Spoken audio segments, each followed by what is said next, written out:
विनाशकारी जादूगर सी 371 अध्याय 371 371 अध्याय 371 ड्रैगन ब्लड लिजार्ड पता लगाने की क्षमता गलत नहीं होगी। तालाब से तेज अम्लीय दुर्गंध आ रही थी और उसमें तीव्र संक्षारक गुण थे। कंकालनुमा उन्मादी योद्धाओं को प्रवेश करते ही लगातार नुकसान पहुंचने लगा। कंकालनुमा उन्मादी योद्धाओं की इंद्रियों के माध्यम से लिन मोयू ने तालाब की तलहटी में राक्षस को मोटे तौर पर देखा। वह दैत्य एक ऑक्टोपस जैसा दिखता था, जिसकी 8 तंतुएं और एक पतला शरीर था। टेंटेकल्स के सिरे 2 भागों में बंटे हुए थे, जो नुकीले नाखूनों वाले जानवरों के पंजों जैसे दिखते थे, और टेंटेकल्स में सक्शन कप भी थे। इन सक्शन कपों में जबरदस्त ताकत थी, जो कंकालनुमा बरसेरकर्स पर मजबूती से चिपक गए थे। अधिक विस्तृत जानकारी अज्ञात थी, क्योंकि कंकालनुमा उन्मादी केवल बुनियादी जानकारी ही प्रसारित कर सकते थे, जो कि अपनी आंखों से देखने जितनी स्पष्ट नहीं थी। कंकालनुमा उन्मादी योद्धाओं ने तुरंत जवाबी हमला किया। उनकी कुल्हाड़ियां लाल रंग से चमक रही थी, क्योंकि वे राक्षस के तंतुओं पर जोरदार प्रहार कर रहे थे। बूम! पानी का एक स्तंभ ऊपर उठा, जो कई मीटर ऊंचा था, फिर बारिश के रूप में वापस नीचे गिर गया।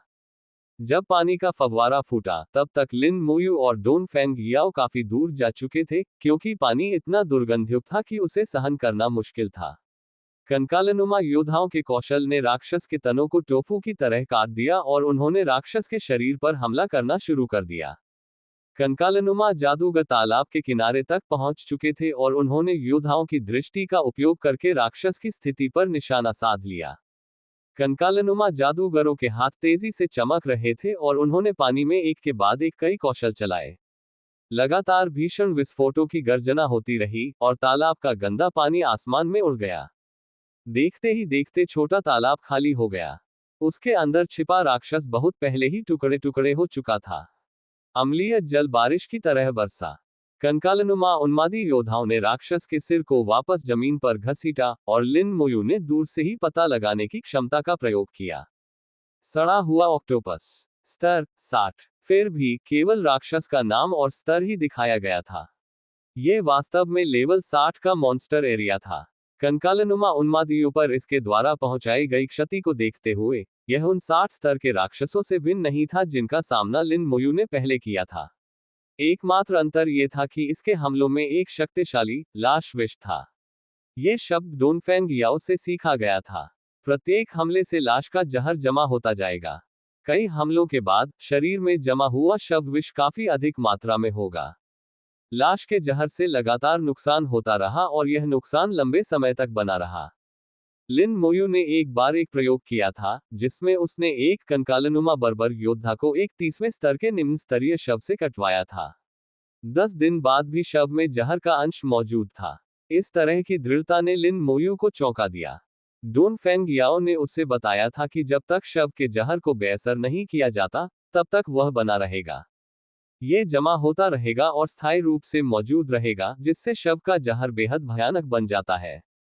सौभाग्यवश लिच जनरल की कुशलता से शव के जहर को खत्म किया जा सकता था, अन्यथा लिन मोयू को विषैले कंकालों को छोड़कर नए कंकालों को बुलाना पड़ता।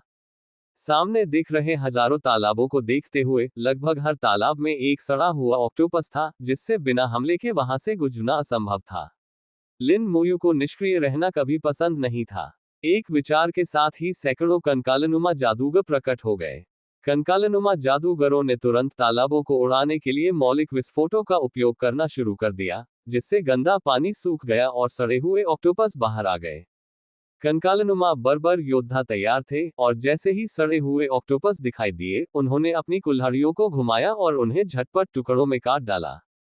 हालांकि ये सड़े हुए ऑक्टोपस सचमुच मरेंगे नहीं, लेकिन वे जल्द ही ठीक भी नहीं हो पाएंगे। कंकाल तेजी से आगे बढ़े और रास्ता साफ करते गए।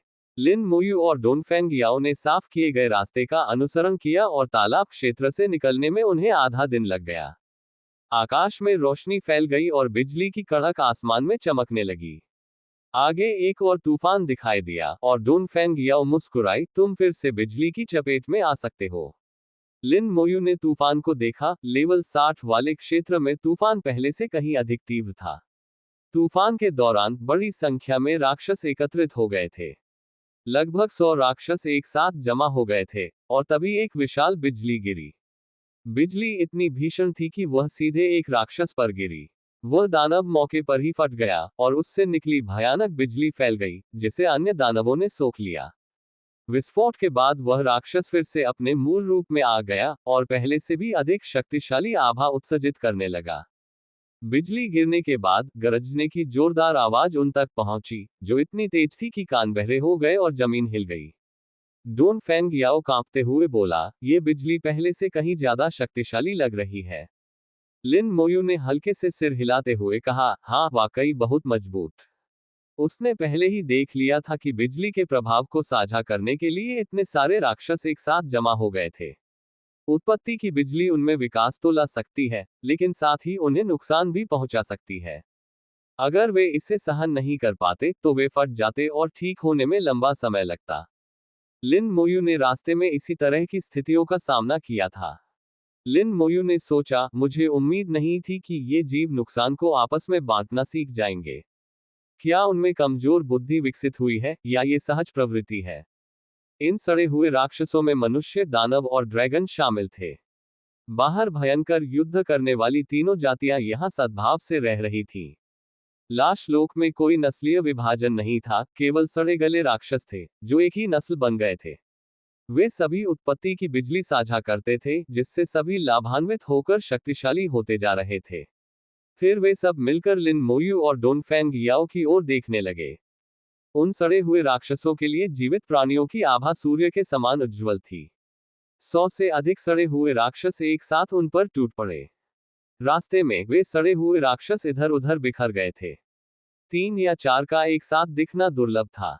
100 से अधिक सड़े हुए राक्षसों का उन पर हमला करना उनके लिए एक अनोखा अनुभव था, और उनमें से प्रत्येक का स्तर 60 से अधिक था। अन्य 3 जातियों की तरह एक बार जब वे स्तर 60 को पार कर लेते हैं, तो उनके गुणधर्मों में उल्लेखनीय वृद्धि होती है। सड़े हुए राक्षस भी अपवाद नहीं थे। अपनी दूसरी नौकरी बदलने से पहले लिन मोयू इस सड़े हुए राक्षसों के समूह का सामना करते समय बिना सोचे समझे मुड़कर चला जाता। पर अब पलक झपकते ही उन सड़े हुए राक्षसों ने 1000 मीटर की दूरी तय कर ली थी। लिन मोयू पूरी तरह से तैयार था। उसके आगे 500 कंकालनुमा बरसेरकर, पीछे 500 कंकालनुमा जादूगर और सबसे पीछे 2 लिच जनरल थे। कंकालनुमा उन्मादी योद्धाओं ने अपनी कुल्हाड़ियों को घुमाते हुए हमलावर सड़े हुए राक्षसों को रोक दिया और उनमें से एक को भी आगे नहीं बढ़ने दिया। इस समय कंकालनुमा उन्मादी योद्धाओं ने शूरवीरों की तरह व्यवहार किया। हालांकि उनके पास ढाल नहीं थी, लेकिन उनके शरीर ने ही ढाल का काम किया। कंकालनुमा जादूगर पीछे खड़े होकर लगातार विस्फोट कर रहे थे। ये सड़े हुए राक्षस स्पष्ट रूप से सड़े हुए ऑक्टोपसों से कहीं अधिक शक्तिशाली थे, और कंकालनुमा जादूगर उन्हें तुरंत नहीं मार सकते थे। एडवांस्ड रोटेन कॉप्स स्तर 61, एडवांस्ड रोटेन डेमन स्तर 62, उन्नत सड़ा हुआ ड्रैगन रक्त छिपकली स्तर 61। 3 अलग अलग प्रकार के सड़े हुए राक्षसों का पता लगाने में 3 खोजी क्षमताओं का योगदान रहा। वे प्राचीन युद्ध के अवशेष थे जो विभिन्न जातियों से संबंधित थे। सड़ी हुई लाशें इंसान की थीं, और सड़े हुए राक्षस पाताल लोक के राक्षस थे। लेकिन वो राक्षस जो अजगर जैसा दिखता था, ये कैसे हो सकता है? लिन मोयू आश्चर्यचकित रह गई। ये स्पष्ट रूप से अजगर जैसा सड़ा हुआ राक्षस था, लेकिन इसकी पहचान ड्रैगन ब्लड लिजार्ड के रूप में की गई। हालांकि ड्रैगन में कुछ हद तक छिपकली जैसी विशेषताएं थीं। डोन फेंग याओ ने उत्सुकता से पूछा, क्या हुआ? अपनी जासूसी क्षमता का इस्तेमाल अजगर जैसे दिखने वाले सड़े हुए राक्षस पर करो। डोन फेंग याओ ने एक जासूसी कौशल का प्रयोग किया और वह भी आश्चर्यचकित रह गया। ये ड्रैगन ब्लड लिजार्ड क्यों है? लिन मोयू ने अपना सिर हिलाया। इससे पहले भी उनका सामना अजगर जैसे सड़े हुए राक्षसों से हुआ था, लेकिन वे बहुत निम्न स्तर के थे और कंकालनुमा जादूगरों के हमलों से टुकड़े टुकड़े हो गए थे। इसलिए लिन मोयू ने उन पर जासूसी कौशल का इस्तेमाल नहीं किया था। पता लगाने की क्षमता कभी झूठ नहीं बोलती। यह एक ऐसी क्षमता है जिसे मानव पूर्वज आदिम गुप्त लोक से वापस लाए थे। इसके अलावा इसका उपयोग कोई भी व्यक्ति कर सकता है, बिना किसी वर्ग या स्तर की पाबंदी के। कई वर्षों तक पता लगाने की इस क्षमता ने मानवता की बहुत सहायता की है। यदि पहचान क्षमता ने इसे ड्रैगन ब्लड लिजार्ड के रूप में पहचाना है, तो ये सही होना चाहिए। लिन मोयू को लगा कि उसने एक अविश्वसनीय रहस्य खोज लिया है। कंकालनुमा उन्मादियों और कंकालनुमा जादूगरों के पूर्ण हमले के तहत 100 से अधिक सड़े हुए राक्षसों को शीघ्र ही साफ कर दिया गया। केवल कुछ अंश ही शेष रह गए थे, जो पुनर्जीवित होने की प्रतीक्षा कर रहे थे। लिच जनरलों ने कंकालनुमा उन्मादियों से लाशों का जहर निकाल दिया और लिन मोयू तूफान में उतर गई। डोन फेंग याओ ने चेतावनी देते हुए कहा, सावधान रहो। उसने बिजली की भयावह शक्ति देखी थी, जिसके लिए 100 सड़े हुए राक्षसों को आपस में साझा करना पड़ता था। लेकिन लिन मोयू अकेली थी। लिन मोयू को कोई आपत्ति नहीं थी, उसने अपने शरीर में गर्म धारा महसूस की और उत्पत्ति राजदंड उसके हाथ में प्रकट हो गया। जेनेसिस सेप्टर को किसी भंडारण स्थान में रखने की आवश्यकता नहीं थी, ये डोमेन स्पिरिट स्टोन के समान था। इसे आमतौर पर आध्यात्मिक जगत में रखा जाता था और आवश्यकता पड़ने पर इसे सीधे बुलाया जा सकता था। लेवल 60 वाले क्षेत्र में तूफान कहीं ज्यादा तीव्र था और जेनेसिस लाइटनिंग कहीं ज्यादा शक्तिशाली थी। लेकिन लिन मोयू चिंतित नहीं थी। उसे मारने के लिए उन्हें पहले उसकी मरे हुए लोगों की सेना को पार करना होगा। वह उन्नत जेनेसिस लाइटनिंग का बेसब्री से इंतजार कर रहा था, इस उम्मीद में कि यह उसके लिए एक सुखद आश्चर्य लेकर आएगा। योजक चिन्ह, योजक चिन्ह, योजक चिन्ह। संपर्क, सेवा की शर्तें। विनाशकारी जादूगर। सी 372। अध्याय 372। 372। अध्याय 372। लाशों के लोक का बॉस।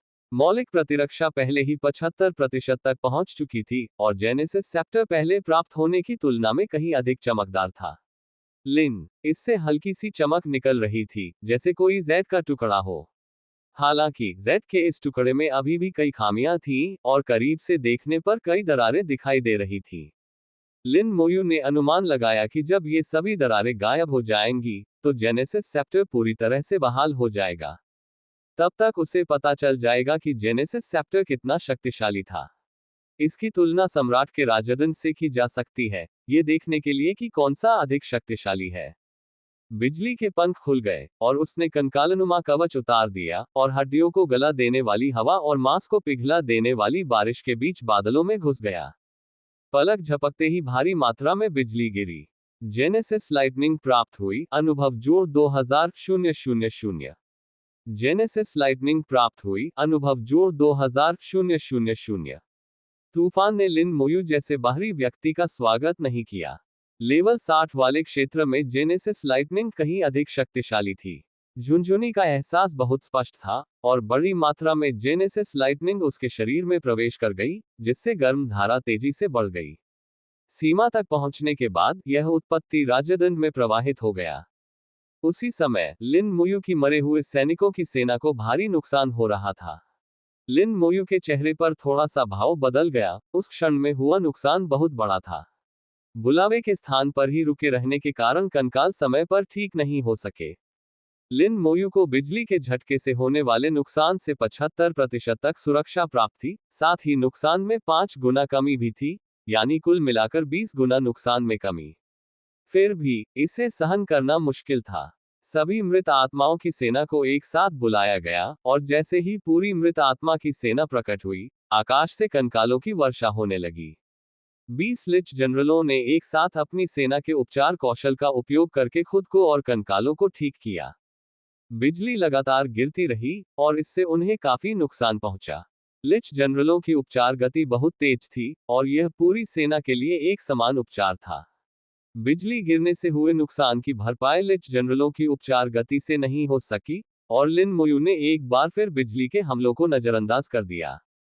जेनेसिस सेप्टर में बड़ी मात्रा में गर्म धारा प्रवेश कर गई, जिससे वह और भी अधिक चमकदार हो गया। बिजली से होने वाले नुकसान से बचाव की क्षमता में भी और सुधार के संकेत मिले। जब तूफान में मौजूद सारी जेनेसिस लाइटनिंग अवशोषित हो गई, तब तक बिजली से होने वाले नुकसान से बचाव की क्षमता बढ़कर 76% हो चुकी थी। एक ही तूफान 10 पिछले तूफानों के बराबर था। जेनेसिस सेप्टर पर मौजूद अधिकांश दरारें गायब हो गई थीं। इस पैटर्न के अनुसार जब तक कुछ और तूफानों का पता चल जाता, तब तक जेनेसिस सेप्टर की मरम्मत की जा सकती थी। अनुभव में उल्लेखनीय वृद्धि हुई। 30% से बढ़कर 50% हो गया। थोड़ी खुशी के साथ वे दोनों बोन डिसॉल्विंग लैंड के इस क्षेत्र में तूफान समूहों की खोज जारी रखते रहे, जो कि लेवल 60 से ऊपर था। अमर सैनिकों की सेना ने रास्ता साफ किया और लगातार अपने आसपास की स्थिति की जानकारी देती रही। लेवल 60 क्षेत्र के अस्थि गलनशील भूभाग में तूफान समूहों की संख्या में उल्लेखनीय कमी आई थी। 2 तूफान समूहों का पता लगाने में 3 दिन लगे। दोनों तूफान समूहों से निकलने वाली सारी बिजली को अवशोषित करने के बाद लिन मोयू का अनुभव स्तर 41-88% तक पहुंच गया। बिजली से होने वाले नुकसान से बचाव की क्षमता भी 79% तक पहुंच गई। उत्पत्ति के राजदंड पर केवल एक ही दरार बची थी, जो राजदंड के नीचे से ऊपर तक फैली हुई थी और पूरे राजदंड को पार करती थी। लिन मोयू ने अनुमान लगाया कि अगर उसे एक और तूफान मिल जाता है, तो वह 42वें स्तर तक पहुंच सकता है। बिजली से होने वाले नुकसान से बचाव की क्षमता भी 80% तक पहुंच सकती है। जेनेसिस सेप्टर की पूरी तरह से मरम्मत होने की संभावना भी बहुत अधिक थी। ये सोचकर उनके चेहरे पर थोड़ी खुशी झलकने लगी। 3 दिनों में वे 2000 किलोमीटर और आगे बढ़ गए थे। उन्हें 64 से अधिक स्तर के लाश राक्षसों का सामना करना पड़ा। सौभाग्य से अब तक उनका सामना किसी भी बॉस स्तर के राक्षस से नहीं हुआ था। लिन मोयू को इस बात पर भी संदेह था कि क्या शवलोक में कोई बॉस स्तर के राक्षस मौजूद है। इस सवाल के बारे में डोनफेंग याओ भी अनिश्चित थे। उसने लिन मोयू को लाशलोक के बारे में वह सब कुछ बता दिया था जो वह जानती थी।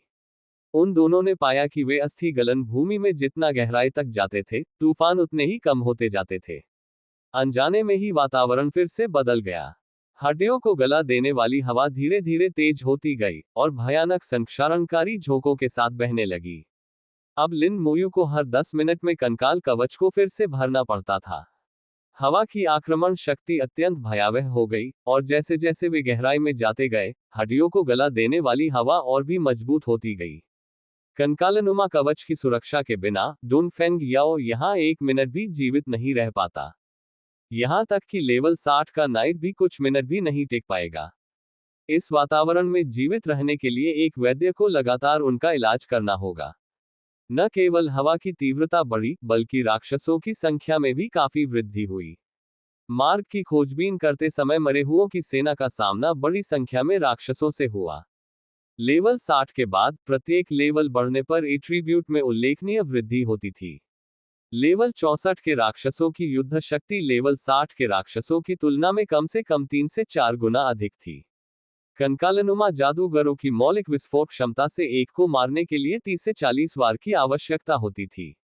अस्थि गलन भूमि में 5वें दिन लिन मोयू और डोनफेंग याओ का सामना राक्षसों के एक और समूह से हुआ।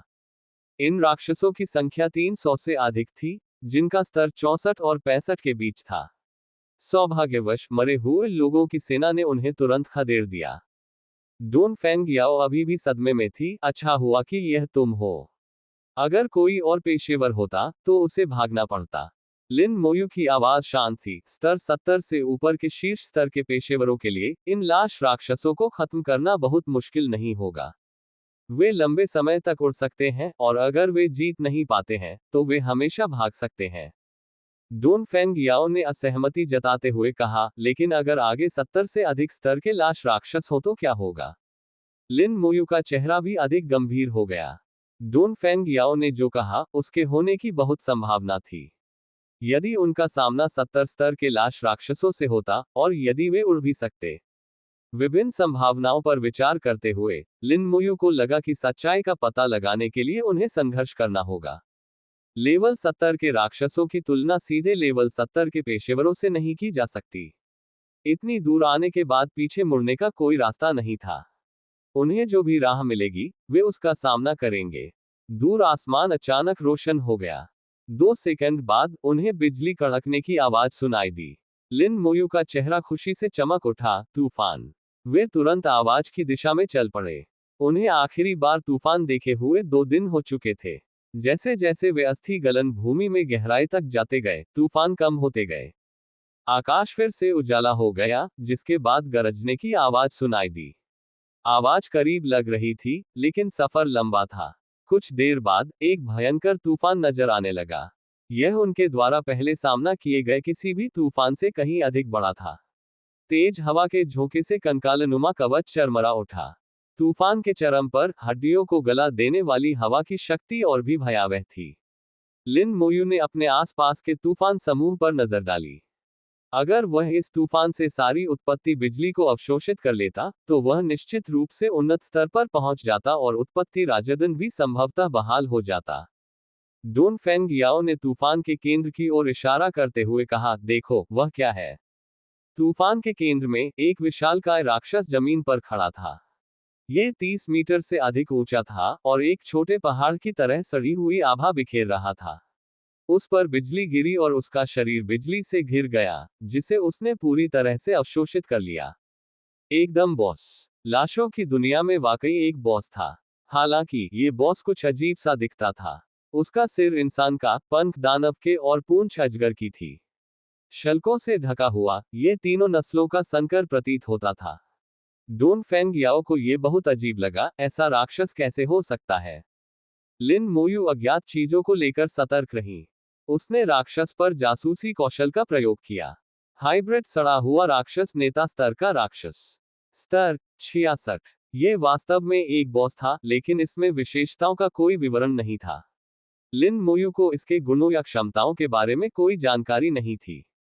कितनी बदबूदार है। डोन फेंग याओ ने अपनी नाक ढांक ली। तेज हवा के कारण दुर्गंध फैल गई। ये बॉस की बदबू थी, असहनीय रूप से दुर्गंधयुक्त। इसने उत्पत्ति की बिजली को अवशोषित कर लिया, और इसकी आभा थोड़ी मजबूत हो गई। इसने अपना सिर लिन मोयू की ओर घुमाया। अगले ही पल, ये पूरी गति से उनकी ओर दौड़ा। अपने विशाल आकार के बावजूद, इसकी गति आश्चर्यजनक थी, जो कंकालनुमा बर्बर योद्धाओं से कम नहीं थी। लिन मोयू ने अनुमान लगाया कि इसकी चपलता भी कम नहीं थी। इसके आकार को देखते हुए, इसकी मजबूती का गुण भी कमजोर नहीं होगा। एक आदेश मिलते ही कंकालनुमा उन्मादी योद्धाओं ने धावा बोल दिया। वह विशालकाय आकृति ज्वार की लहर की तरह तेजी से आगे बढ़ी। कंकाल निडरों को एक तरफ गिरा दिया गया। यह देखकर लिन मोयू के चेहरे पर थोड़ा सा बदलाव आया। लेगियन अवस्था सक्रिय होने पर स्तर 41 के कंकाल बरसेर्कस की शक्ति विशेषता 168,000 थी। फिर भी उन्हें एक तरफ धकेल दिया गया, जिससे संकेत मिलता है कि इस राक्षस की ताकत का गुणधर्म संभवतः 200,000 से अधिक था। एक ही वार से कंकालनुमा कवच चकनाचूर हो सकता है। पीछे हटो, बहुत दूर चले जाओ, लिन मोयू ने आदेश दिया और मरे हुए लोगों की सेना को आगे बढ़ाया। वह बॉस के हमलों का सामना कर सकता था। अगर यह डोन फेंग याओ होती, तो शायद 2 ही वार में उसकी मौत हो जाती। अगर वह उसे बचाना भी चाहता, तो शायद वह समय पर न पहुंच पाता। पूरी मरे हुए लोगों की सेना प्रकट हुई। 41वें स्तर पर पहुंचने के बाद, लिन मोयू ने मरे हुए सैनिकों की सेना को फिर से मजबूत कर लिया था। बुलाने की क्षमता 600 से बढ़कर 630 हो गई, और लिच जनरलों द्वारा नियंत्रित किए जा सकने वाले सदस्यों की संख्या भी बढ़ गई। 21 मरे हुए सैनिकों की सेनाएं, जिनमें से प्रत्येक में 630 कंकाल थे, जो योद्धाओं, जादूगरों और तीरंदाजों के बीच समान रूप से वितरित थे। कुल 13,230 सदस्य। हजारों कंकालनुमा उन्मादी सैनिकों ने हमला किया, अंततः बॉस के आगे बढ़ने को रोक दिया और उसे घेर लिया। उन्होंने अपने कौशल का प्रदर्शन किया और जैसे ही उन्होंने वार किया, कुल्हाड़ियां लाल रंग से चमक उठी। बॉस का शरीर आतिशबाजी के साथ फट उठा। हजारों तीर हवा में लहराए और पलक झपकते ही बॉस एक स्याही में बदल गया। योजक चिन्ह, योजक चिन्ह, योजक चिन्ह। संपर्क, सेवा की शर्तें। विनाशकारी जादूगर। सी 373। अध्याय 373। 373। अध्याय 373। असाध्य शवविष, गुप्त क्षेत्र। तिहरे हमले के तहत बॉस के शरीर से अनगिनत मांस के टुकड़े उड़ गए। लिन, ये बॉस स्पष्ट रूप से तीनों जातियों के शवों का एक समूह था। हमले के चलते उसका शरीर विघटित होने लगा। गर्जन। बॉस ने एक अकारण गर्जना की। लिन मोयू ने शवलोक में किसी राक्षस को आवाज करते हुए पहली बार सुना। आवाज धीमी और कर्कश थी, जिससे असहजता महसूस हो रही थी। शोरगुल के बीच, बॉस ने अपनी क्षमता को सक्रिय कर दिया। इसने सक्रिय रूप से सड़े हुए मांस के बड़े बड़े टुकड़े बाहर फेंके, जो कंकालनुमा उन्मादी सैनिकों से जोरदार टक्कर के साथ टकराए। कंकालनुमा उन्मादी योद्धाओं को हवा में उड़ा दिया गया। लिन मोयू की आंखें सिकुड़ गईं, सड़े हुए मांस के इन टुकड़ों में बेहद शक्तिशाली शवविष था। इसके अलावा, ये शवविष अत्यधिक संक्रामक था। यह अन्य कंकालों में भी फैल जाएगा। लिच जनरल ने अपनी क्षमता का प्रयोग किया, लेकिन वह लाश के जहर को बेअसर नहीं कर सका। युद्ध के दौरान कारण पर विचार करने का समय नहीं था, इसलिए लिन मोयू ने तुरंत लाश के जहर से संक्रमित कंकालों को बॉस को घेरने का आदेश दिया, जबकि शेष कंकाल उन्मादी बहुत दूर पीछे हट गए। कम से कम कई सौ कंकालनुमा उन्मादी लाश के जहर से संक्रमित थे, जो बॉस को घेरने के लिए पर्याप्त थे। आखिरकार परिधि पर मौजूद कंकालनुमा जादूगर और तीरंदाज लगातार हमला कर रहे थे। अपनी क्षमता को सक्रिय करने के बाद बॉस का आकार स्पष्ट रूप से सिकुड़ गया और उसकी ताकत भी कम हो गई। प्राचीन युद्ध क्षेत्र के बॉस की तुलना में ये केवल अपने शव विष के कारण ही परेशानी पैदा करता था, अन्य पहलुओं में ये कुछ खास नहीं था। तत्वों के विस्फोट लगातार जारी रहे, जिनकी गूंज बिना रुके सुनाई देती रही। बॉस का मांस उड़ गया और उसका आकार लगातार सिकुड़ता चला गया। कंकालनुमा उन्मादी सैनिकों और तीरंदाजों के हमले भी कभी नहीं रुके। 1 मिनट से भी कम समय में भीषण हमले के चलते बॉस पूरी तरह से नष्ट हो गया। बॉस वास्तव में मरा नहीं था, वह केवल नष्ट हो गया था और संभवतः कुछ समय बाद पुनः प्रकट हो जाएगा। लिन मोयू को इसकी आदत हो चुकी थी। शवलोक में प्रवेश करने के बाद से उसने वास्तव में एक भी राक्षस को नहीं मारा था। स्पष्ट रूप से कहें तो उसके पास शवलोक में किसी भी राक्षस को मारने की क्षमता नहीं थी। वह केवल उन्हें नष्ट कर सकता था। लिन मोयू को इसके पीछे का कारण समझ नहीं आया। अब उसे परेशान करने वाली बात सैकड़ों कंकालनुमा उन्मादी थे जो लाश के जहर से संक्रमित थे। उनकी कुल संख्या 472 थी। उन्हें लगातार नुकसान हो रहा था। बॉस का शव विष अत्यंत शक्तिशाली था, जिससे हर सेकंड काफी नुकसान हो रहा था। अगर सर्वव्यापी संबंध बनाने की प्रतिभा न होती, जो सभी बुलाए गए प्राणियों को नुकसान साझा करने की अनुमति देती है, और लिच जनरल के उपचार की क्षमता न होती, तो ये कंकालनुमा उन्मादी 2 मिनट भी नहीं टिक पाते। डोन फेंग याओ वापस भागा और उसने देखा कि कुछ गड़बड़ है। उसने गंभीरता से कहा, क्या लाश के जहर को बेअसर नहीं किया जा सकता?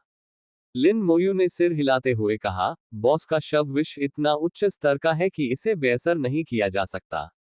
यह तो चिंताजनक है, डोन फेंग याओ ने गंभीर भाव से कहा। अगर शव के जहर को बेअसर नहीं किया जा सका, तो यह पीड़ित की मृत्यु तक बना रहेगा और यह संक्रामक भी है। लिन मोयू को भी यह बात पता थी, उसने पहले भी कोशिश की थी। लाश के जहर के कारण वह 472 कंकालों को बुलाने की जगह पर वापस नहीं बुला सका।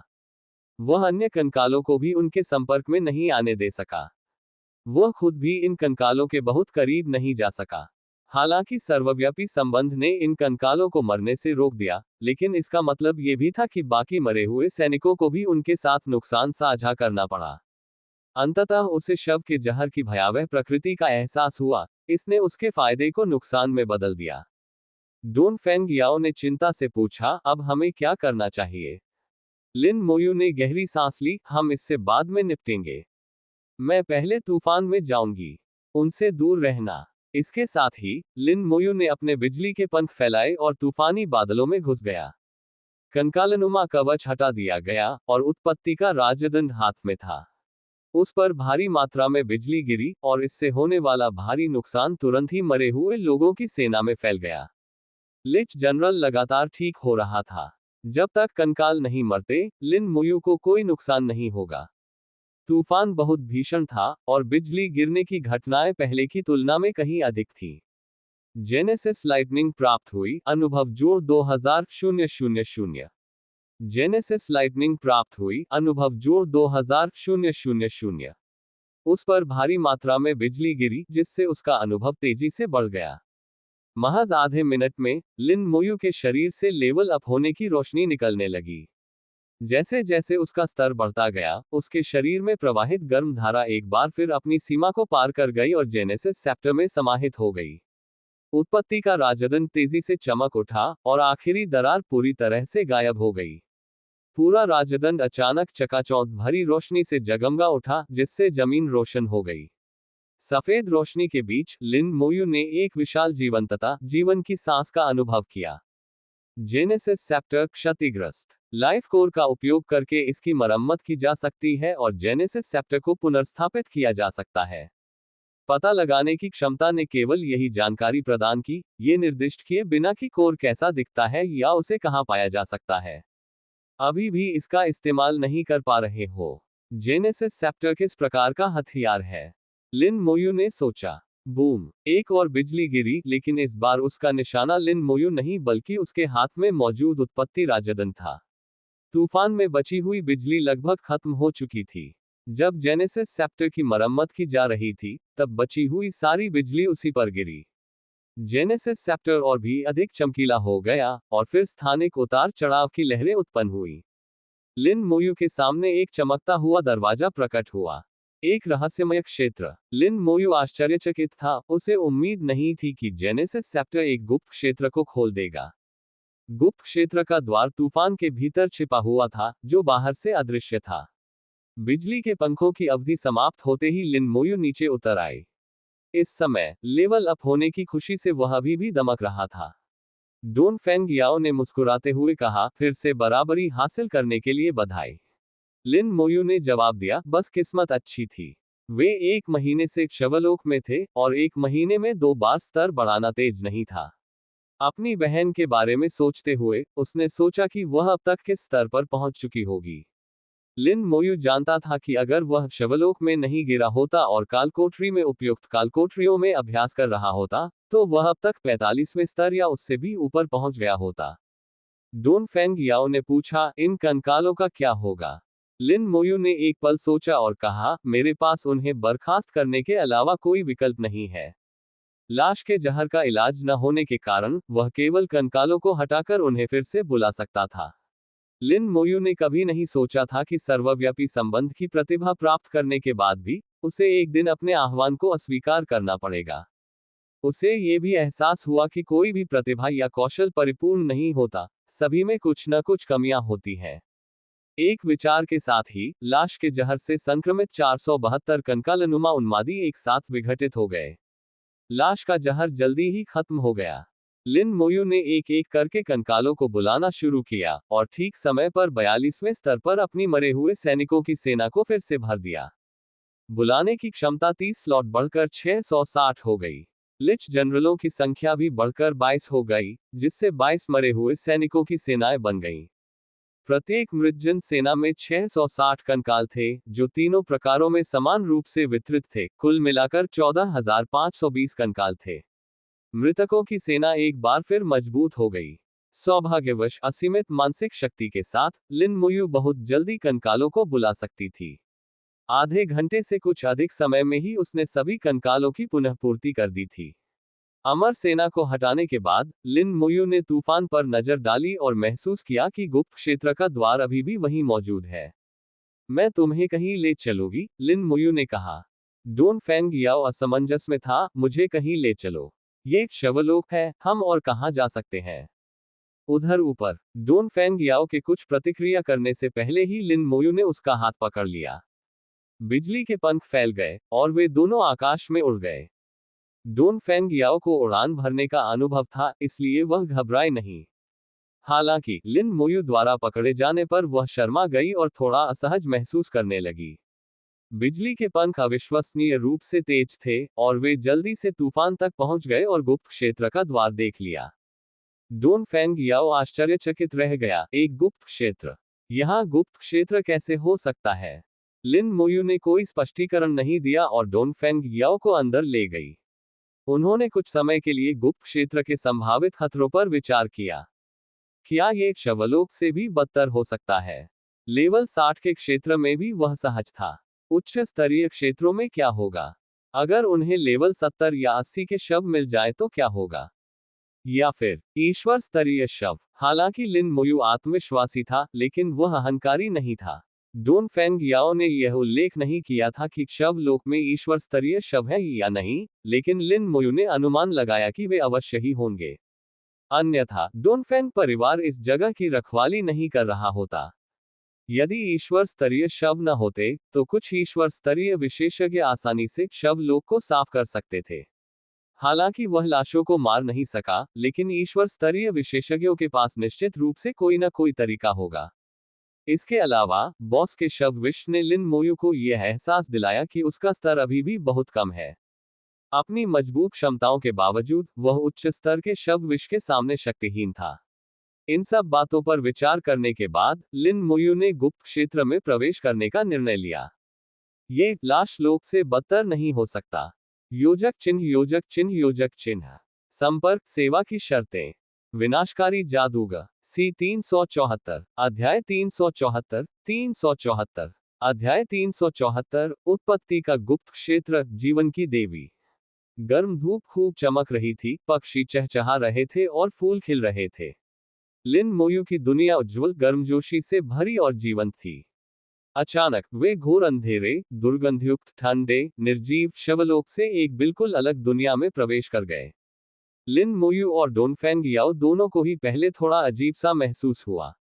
रोशनी इतनी तेज थी कि डोनफेंग याओ को अपनी आंखें खोलने में कठिनाई हो रही थी। लिन मोयू धीरे धीरे अनुकूलित हो गई और उत्पत्ति राजदंड स्वतः ही प्रकट हो गया, जो तेजी से चमक रहा था। इसका प्रकाश स्तंभ रहस्यमय क्षेत्र की चमक से प्रतिध्वनित होता था। उत्पत्ति के राजदंड से एक चमकीली सफेद रोशनी की किरण निकली, जो दूर की ओर इशारा कर रही थी। लिन मोयू तुरंत समझ गया कि यह उसे उस दिशा में ले जाना चाहता है, और उत्पत्ति राजदंड मार्ग का मार्गदर्शन कर रहा है। डोनफेंग याओ आखिरकार संभल गई, उसका चेहरा आश्चर्य से भरा हुआ था। ये जगह क्या है? लिन मोयू ने आसपास के वातावरण का अवलोकन किया। फूलों और घास से ढका हुआ वह क्षेत्र एक बगीचे जैसा लग रहा था। आकाश में एक छोटा सा सूर्य मंडरा रहा था, जो बगीचे को ऊर्जा प्रदान कर रहा था। लिन मोयू ने छोटे सूर्य की ओर एक जासूसी कौशल का प्रयोग किया। पता लगाने की क्षमता ने एक हल्की हवा को जन्म दिया, जो बगीचे में बह गई। उत्पत्ति गुप्त क्षेत्र। इस खोज प्रक्रिया ने बस ये 4 शब्द लौटाए: genesis lightning, genesis sceptre, genesis secret realm. तीनों आपस में घनिष्ठ रूप से जुड़े हुए थे, जिससे लिन मोयू की जिज्ञासा बढ़ गई। डोनफेंग याओ ने लिन मोयू का अनुसरण करते हुए पता लगाने की क्षमता का भी उपयोग किया। अब उसे पता चल गया था कि इस जगह को उत्पत्ति का गुप्त क्षेत्र कहा जाता है। चलदर विंग्स ऑफ लाइटनिंग के पास अभी भी कुछ समय बचा था, इसलिए लिन मोयू आगे उड़ना चाहती थी। अचानक उसे लगा कि कोई भारी चीज उसे नीचे खींच रही है, और वह उड़ने में असमर्थ था। उन्हें एहसास हुआ कि इस स्थान पर उड़ान भरना प्रतिबंधित है। चूंकि यही स्थिति थी, इसलिए उन्हें पैदल ही जाना पड़ेगा। नर्म घास पर कदम रखते हुए, ताजी हवा में सांस लेते हुए, डोनफेंग याओ ने आनंद का भाव दिखाया। यहाँ की हवा इतनी ताजा है, लाश लोक की तुलना में कहीं बेहतर है। लाश लोक की हवा कूड़े के ढेर जैसी थी, दुर्गंधयुक्त और अम्लीय, इस जगह से बिल्कुल अलग। छोटे छोटे कीड़े बगीचे में रेंग रहे थे और हल्की हल्की आवाजें निकाल रहे थे। आगे पानी की आवाज सुनाई दे रही थी और बगीचे के पीछे एक तालाब था। तालाब का पानी साफ और लहरदार था, जिसमें मछलियां तैर रही थीं। पक्षी ऊपर से उड़ रहे थे। यहाँ हर चीज जीवंतता से भरपूर थी। उत्पत्ति राजदंड के मार्गदर्शन का अनुसरण करते हुए दोनों बगीचे और एक छोटे से जंगल से गुजरे और अंततः एक हवेली में पहुंचे। वह हवेली जंगलों के बीचों बीच बसी हुई थी, जो छोटे छोटे पुलों और बहते पानी से घिरी हुई थी, मानो दुनिया से अलग थलग एक स्वर्ग हो। फिर भी ये तलवार देवता के स्वर्गिक रहस्यमय क्षेत्र से भिन्न था। तलवार देवता का गुप्त क्षेत्र अधिक व्यवहारिक प्रतीत होता था, जिसमें नश्वर जीवन की झलक मिलती थी। हालांकि ये जगह ऐसी नहीं लग रही थी जहां लोग रहते हों। किसी कारणवश लिन मोयू को बस यही एहसास हुआ। ये हवेली बहते पानी से घिरी हुई थी, जिससे यह एक स्वतंत्र द्वीप बन गई थी, जो एक छोटे पुल के माध्यम से बाहरी दुनिया से जुड़ी हुई थी। आह! डोनफेंग याओ अचानक चिल्ला उठी। लिन मोयू ने पीछे मुड़कर देखा तो पाया कि कुछ समय बाद उनके पीछे एक पतली, पारदर्शी बाधा प्रकट हो गई थी। डोनफेंग याओ लापरवाह थी और उसका सिर पारदर्शी अवरोध से टकरा गया था। अजीब बात है, यह अवरोध कब प्रकट हुआ? लिन मोयू को यह अजीब लगा, क्योंकि पहले स्पष्ट रूप से कोई बाधा नहीं थी। वह 2 कदम पीछे हटा और आसानी से बैरियर को पार कर गया। फिर वह दोबारा आगे बढ़ा और बिना किसी समस्या के बैरियर के अंदर प्रवेश कर गया। उस अवरोध का उस पर कोई प्रभाव नहीं पड़ा। हालांकि डोनफेंग याओ चाहे कुछ भी कर ले, उसे अंदर जाने की अनुमति नहीं मिली। लिन मोयू ने उत्पत्ति राजदंड के बारे में सोचा, जो उन दोनों के बीच एकमात्र अंतर था। जब उसने उत्पत्ति राजदंड डोनफेंग याओ को देने की कोशिश की, तो वह भी उसे नहीं ले सकी। डोनफेंग याओ के लिए उत्पत्ति राजदंड एक भ्रम की तरह प्रतीत होता था, जिसे छुआ नहीं जा सकता था, केवल देखा जा सकता था। दिखाई तो देता है लेकिन छू नहीं सकता, जैसे कोई मृग तृष्णा हो। कुछ प्रयासों के बाद डोनफेंग याओ ने आह भरते हुए कहा, आप आगे बढ़िए, मैं बाहर इंतजार करूंगी। लिन मोयू ने जरा भी संकोच नहीं किया और डोनफेंग याओ की रक्षा के लिए मरे हुओं की एक टुकड़ी को बुलाकर अकेले ही आगे बढ़ गई। वह आसानी से अवरोध को पार कर गया, छोटे पुल को पार किया और हवेली के मुख्य द्वार पर पहुंच गया। हवेली का द्वार देखते ही लिन मोयू रुक गई। द्वार पर एक राजदंड उकेरा गया था, जिसका आकार उत्पत्ति के राजदंड के समान था, या अधिक सटीक रूप से कहें तो उसका डंडा बिल्कुल समान था। हालांकि द्वार पर लगे राजदंड में एक अतिरिक्त षटकोणीय रत्न भी था। लिन मोयू जानती थी कि यह निश्चित रूप से जेनेसिस सेप्टर से गायब लाइफ कोर ही होगा।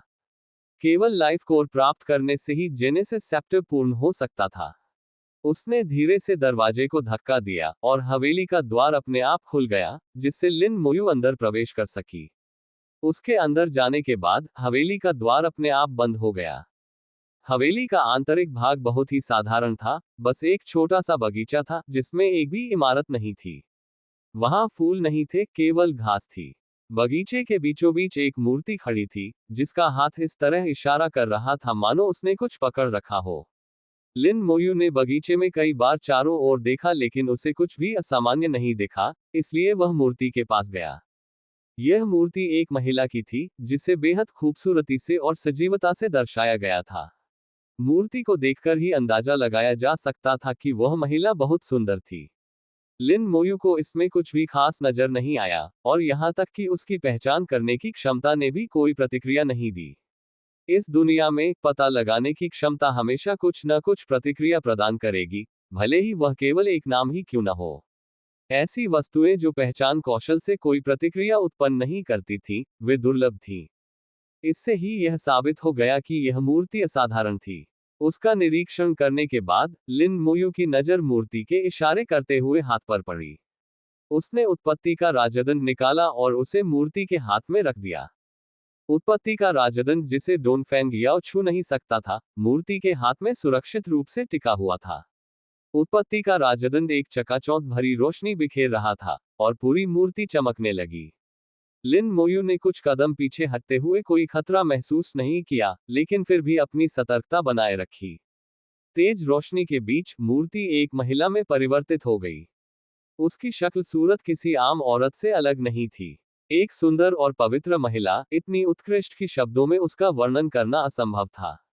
उसने उत्पत्ति का राजदंड थाम रखा था, उसकी निगाहें कोमल थीं, उसकी आवाज मधुर थी। नमस्कार, मनुष्य। लिन मोयू ने पूछा, क्या मैं पूछ सकती हूँ कि आप कौन हैं? उस महिला ने धीमी आवाज में कहा, मैं जीवन की पूर्व देवी हूँ। लिन मोयू को अपने शरीर में एक सिहरन सी दौड़ती हुई महसूस हुई, उसके पैरों से ठंडक का एहसास उठने लगा। उत्पत्ति के राजदंड के बारे में उनके कई अनुमान थे। सबसे अधिक संभावना यही थी कि यह एक पौराणिक हथियार था, ताजे फूलों की तलाश में। आखिरकार उसके पास सम्राट का राजदंड था, जो एक पौराणिक हथियार था। लेकिन उसने कभी कल्पना भी नहीं की थी कि उसका सामना किसी देवता से होगा। इंतजार। लिन मोयू ने उसके शब्दों में एक अलग ही अर्थ निकाला। उसने कहा, पूर्व जीवन की देवी की सुंदर आंखों में उदासी की एक झलक दिखाई दी, और उसी क्षण लिन मोयू के हृदय में दुख की एक अनियंत्रित लहर उमड़ पड़ी। डोमेन स्पिरिट स्टोन अपने आप घूमने लगा, और उसके भीतर मौजूद हत्या का इरादा फूट पड़ा, जिससे लिन मोयू की आत्मा झकझोर रह गई और उसका दिमाग तुरंत साफ हो गया। लिन मोयू को भय का अनुभव हुआ।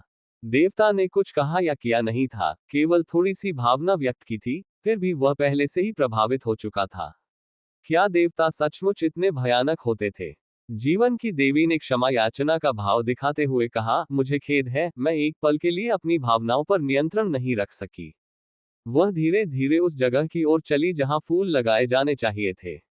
अपने हाथ में उत्पत्ति के राजदंड को हल्के से हिलाते ही जमीन से असंख्य फूल फूट निकले और तेजी से खिल उठे। इसके बाद वह कुछ और जगहों पर गई और उसने भी यही किया। कुछ ही समय में बगीचा विभिन्न रंगों के फूलों से भर गया। वातावरण में सुगंध व्याप्त थी और बगीचा रंगों से जीवंत हो उठा था। लिन मोयू दंग रह गई। क्या ये किसी देवता की शक्ति थी? क्या जीवन की देवी सचमुच जीवन को नियंत्रित कर सकती है? वह महिला शालीनता से लिन मोयू के सामने खड़ी हो गई और बोली, मैंने ये दृश्य बहुत समय से नहीं देखा है। शायद यह आखिरी बार हो जब मैं इसे देखूं। मनुष्य, क्या तुम जानते हो, बाहरी दुनिया को मूल रूप से शिवलोक नहीं कहा जाता था। लिन मोयू ने कहा, मानवीय अभिलेखों के अनुसार एक भीषण युद्ध और एक अत्यंत भयानक कौशल के कारण ही यह शिवलोक में परिवर्तित हुआ। जीवन की देवी ने आह भरी, जिसने वह कौशल दिखाया वह भी एक देवता था। उसने मेरी दुनिया को तबाह कर दिया, उसे मौत की भूमि में बदल दिया। उसने तीनों नस्लों के सभी लोगों को मार डाला, मुझे भी मार डाला और खुद को भी मार डाला। वह कौशल बहुत प्रभावशाली था, लेकिन उसकी कीमत बहुत अधिक थी। लिन मोयू को रीढ़ की हड्डी में सिहरन महसूस हुई। क्या ये तीन जातियों के बीच का युद्ध नहीं था? इसमें देवी देवताओं की भूमिका कैसे शुरू हो गई? और उन्होंने परस्पर विनाशकारी कौशल का भी इस्तेमाल किया। ये कौशल देवताओं को भी मार सकता है, सचमुच भयानक। लिन मोयू ने काफी सोच विचार किया और अंत में वह सवाल पूछा जो वह हमेशा से जानना चाहता था, जीवन की आदरणीय देवी देवता किस प्रकार का अस्तित्व रखते हैं?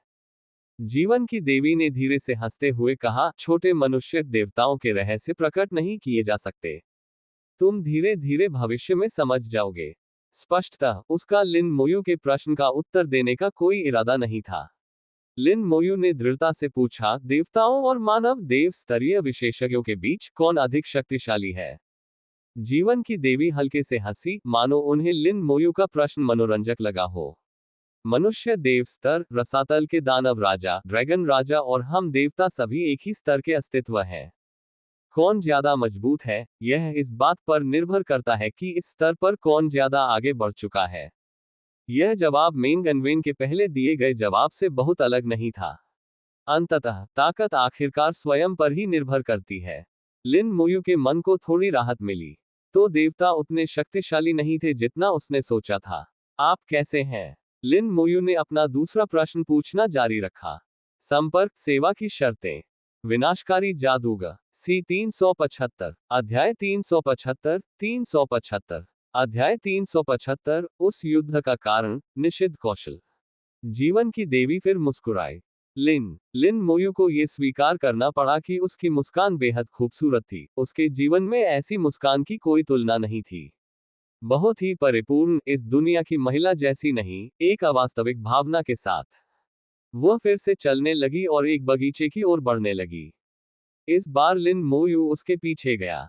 उसे उससे किसी प्रकार की दुर्भावना महसूस नहीं हुई। जीवन की देवी ने धीरे से अपना हाथ हिलाया और पंखुड़ियां ऊपर उड़ गईं, जिससे अलग अलग ऊंचाई की एक सीढ़ी बन गई।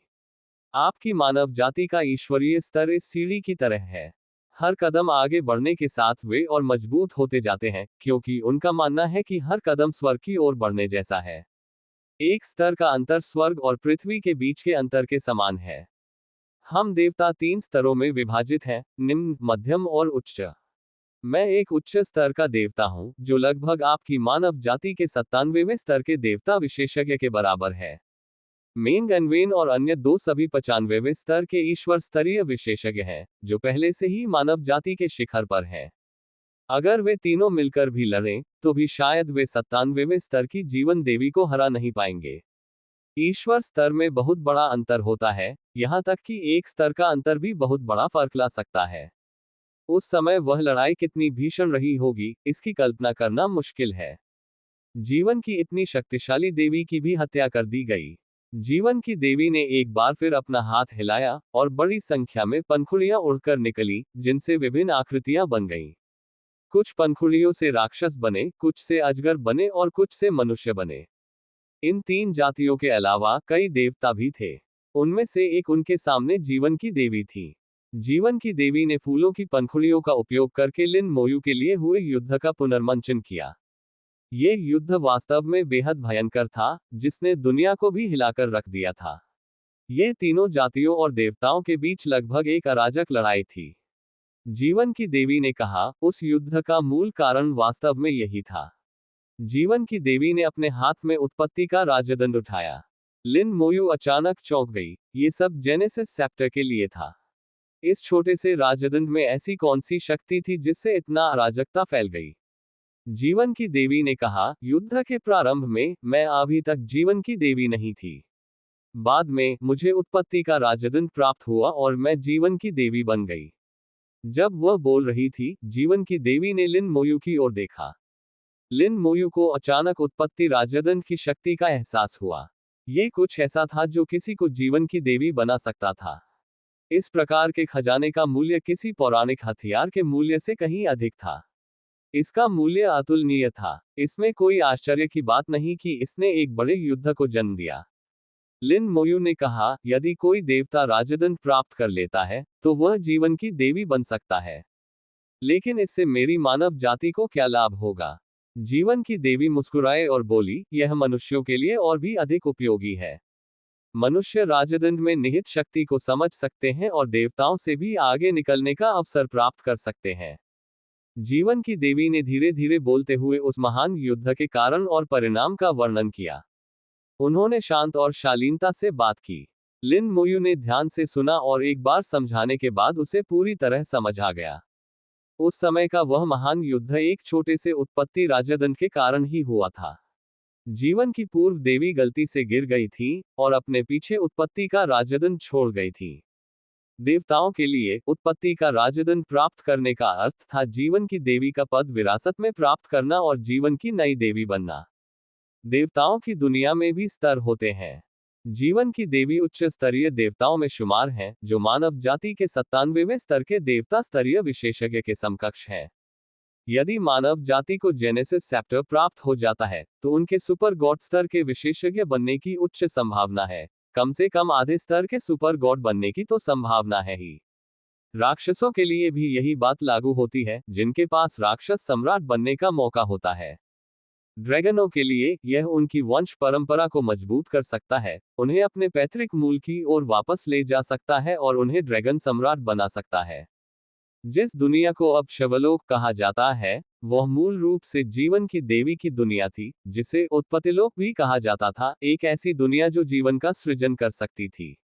उस महान युद्ध के दौरान उत्पत्ति का राजदंड वर्तमान जीवन देवी द्वारा प्राप्त किया गया था। उस समय एक अन्य देवता ने एक निश्चित कौशल का प्रयोग किया।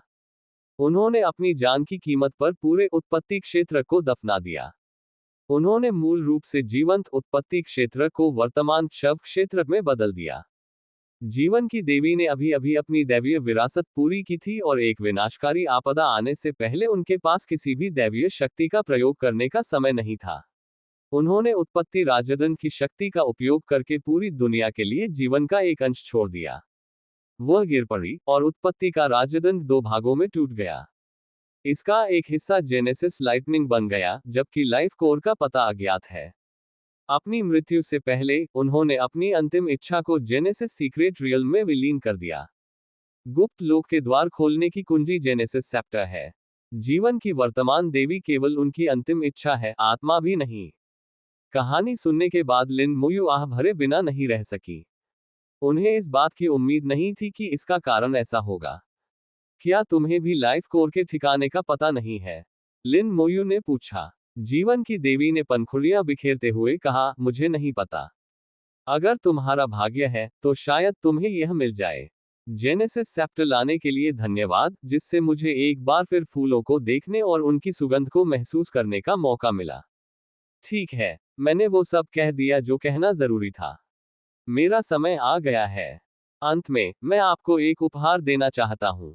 जैसे ही उसने बोलना शुरू किया, जीवन की देवी ने एक तेज रोशनी उत्सर्जित की और उत्पत्ति का राजदंड लिन मोयू के हाथ में वापस आ गया। उसी समय जेनेसिस सेप्टर पर एक लाइफ कोर प्रकट हुआ। छोटे से इंसान, यह एक नकली जीवन सार है जिसे मैंने अपनी आखिरी ताकत से इकट्ठा किया है।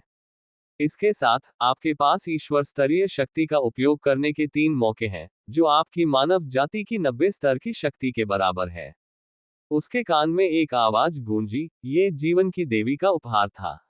लिन मोयू ने पूछा, मुझे याद है कि देवताओं को मारना बहुत मुश्किल होता है। क्या आपके पुनर्जीवित होने की कोई संभावना है? जब आप देवताओं से भी आगे निकल जाएंगे, तब आपको पता चलेगा कि कोई संभावना है या नहीं। जीवन की देवी की आवाज धीरे धीरे कमजोर होती गई और अंत में पूरी तरह से गायब हो गई। उत्पत्ति राजदंड छद्म। इसमें हमले के 3 अवसर हैं। $3 पर $3 जब जीवन की देवी बोल रही थी, तब लिन मोयू को उस समय अपना गहरा दुख महसूस हुआ। उसका दुख अपनी मृत्यु के लिए नहीं बल्कि अनगिनत जीवित प्राणियों की मृत्यु और संपूर्ण उत्पत्ति लोक के शव लोक में परिवर्तित होने के लिए था। यह दुख दिल से आया था और लिन मोयू को लगा कि उसकी भावनाएं गलत नहीं थी। वह एक दयालु देवी थी। अगर कोई संभावना हो तो शायद वह उसे पुनर्जीवित करने पर विचार कर सकता है। लिन मोयू ने उत्पत्ति राजदंड को एक तरफ रख दिया। अब वह जेनेसिस सेप्टर का मालिक बन चुका था। जब तक उसे असली लाइफ कोर मिल जाता, वह इसे पूरी तरह से बहाल कर सकता था। मूर्ति गायब हो गई, फूल मुरझा गए और पूरा महल हवा में बिखर गया। हवेली के बाहर डोनफेंग याओ ये देखकर आश्चर्यचकित रह गई कि उसे रोकने वाली बाधा गायब हो गई थी। वह हवेली भी नजरों से ओझल हो गई। लिन मोयू वहां खड़ी गहरी सोच में डूबी हुई थी। वह झट से दौड़कर आए और बोली, कैसा रहा? लिन मोयू ने सिर हिलाया और कुछ नहीं कहा। कुछ खास नहीं, बस कुछ बातें समझ में आईं। डोनफेंग याओ इतनी समझदार थी कि उसने आगे कोई सवाल नहीं पूछा। अगर लिन मोयू कुछ कहना चाहता तो वह खुद कह देता। चूंकि वह कुछ कहना नहीं चाहता था, इसलिए पूछने की कोई जरूरत नहीं थी। उनके सामने एक निकास द्वार प्रकट हुआ, और निकास द्वार के पास खड़े होकर वे शवलोक की अनूठी आभा को महसूस कर सकते थे। लिन मोयू आह भरे बिना नहीं रह सकी। एक अच्छा उत्पत्ति क्षेत्र इस तरह बदल गया था। जिस देवता ने निश्चित कौशल का प्रयोग किया, वह क्या सोच रहा था? लिन मोयू कोई देवता नहीं थी और वह देवताओं के विचारों को नहीं समझ सकती थी। चल दर, उसने मरे हुए सैनिकों की सेना को वापस बुला लिया और डोनफेंग याओ के साथ गुप्त क्षेत्र से निकल गया। उनके कानों में गर्जना गूंज रही थी, और चारों ओर से भयानक दबाव बढ़ रहा था, मानो उन्हें टुकड़ों में कुचल देना चाहता हो।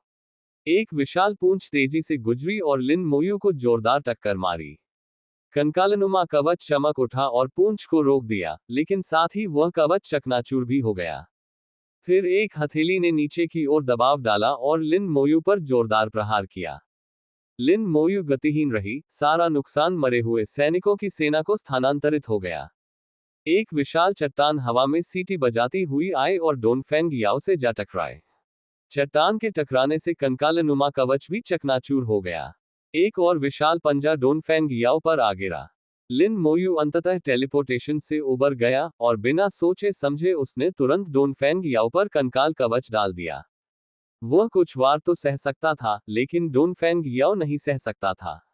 एक और चोट लगने पर उसकी मौत हो सकती है। कंकालनुमा कवच ने ठीक समय पर अपना असर दिखाया और डोनफेंग याओ के घातक प्रहार को रोक दिया। उसने डोनफेंग याओ के लिए कंकाल कवच को फिर से भर दिया, और मरे हुए लोगों की सेना प्रकट हुई। घनी आबादी वाले कंकाल उन दोनों की रक्षा कर रहे थे। तभी लिन मोयू ने आसपास के इलाके का जायजा लेना शुरू किया।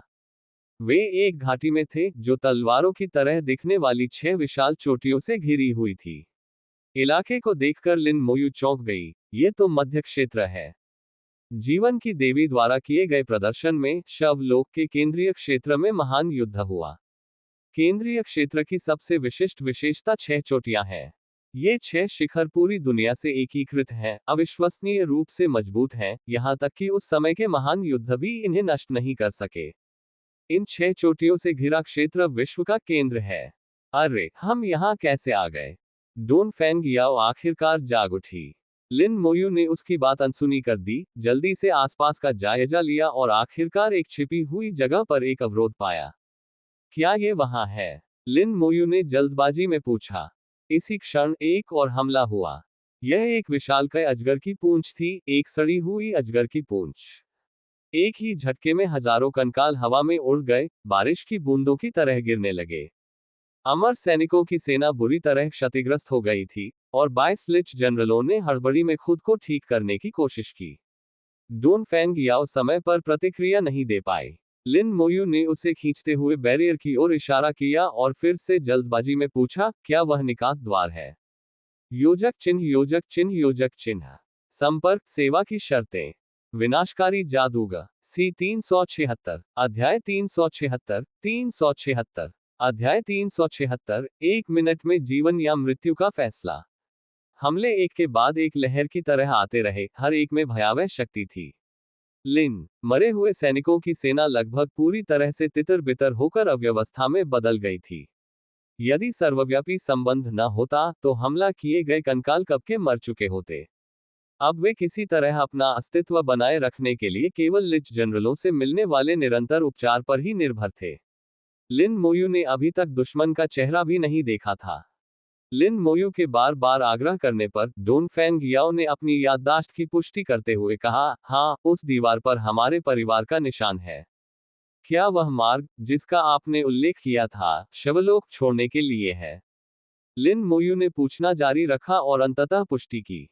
उसकी नजरों के सामने कंकालों का एक और बड़ा ढेर हवा में उड़ गया, ऐसा लग रहा था मानो वे कभी भी टूटकर बिखर सकते हैं।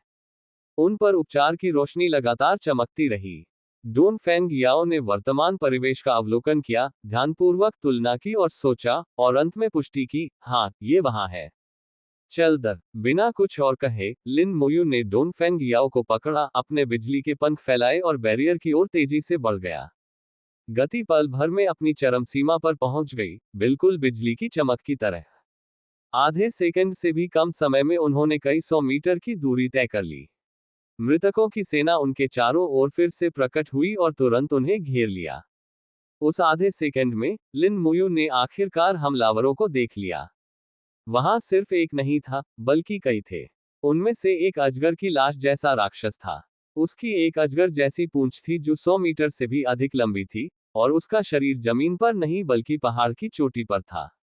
प्रत्येक हमला अजगर की पूंछ के एक झटके जैसा था, जो सीधे नीचे की ओर आता था। इसलिए हमले के दौरान केवल अजगर की पूंछ ही दिखाई दे रही थी, शरीर नहीं। एक और राक्षस दानव जैसा दिखता था, जिसकी पीठ पर पंख थे।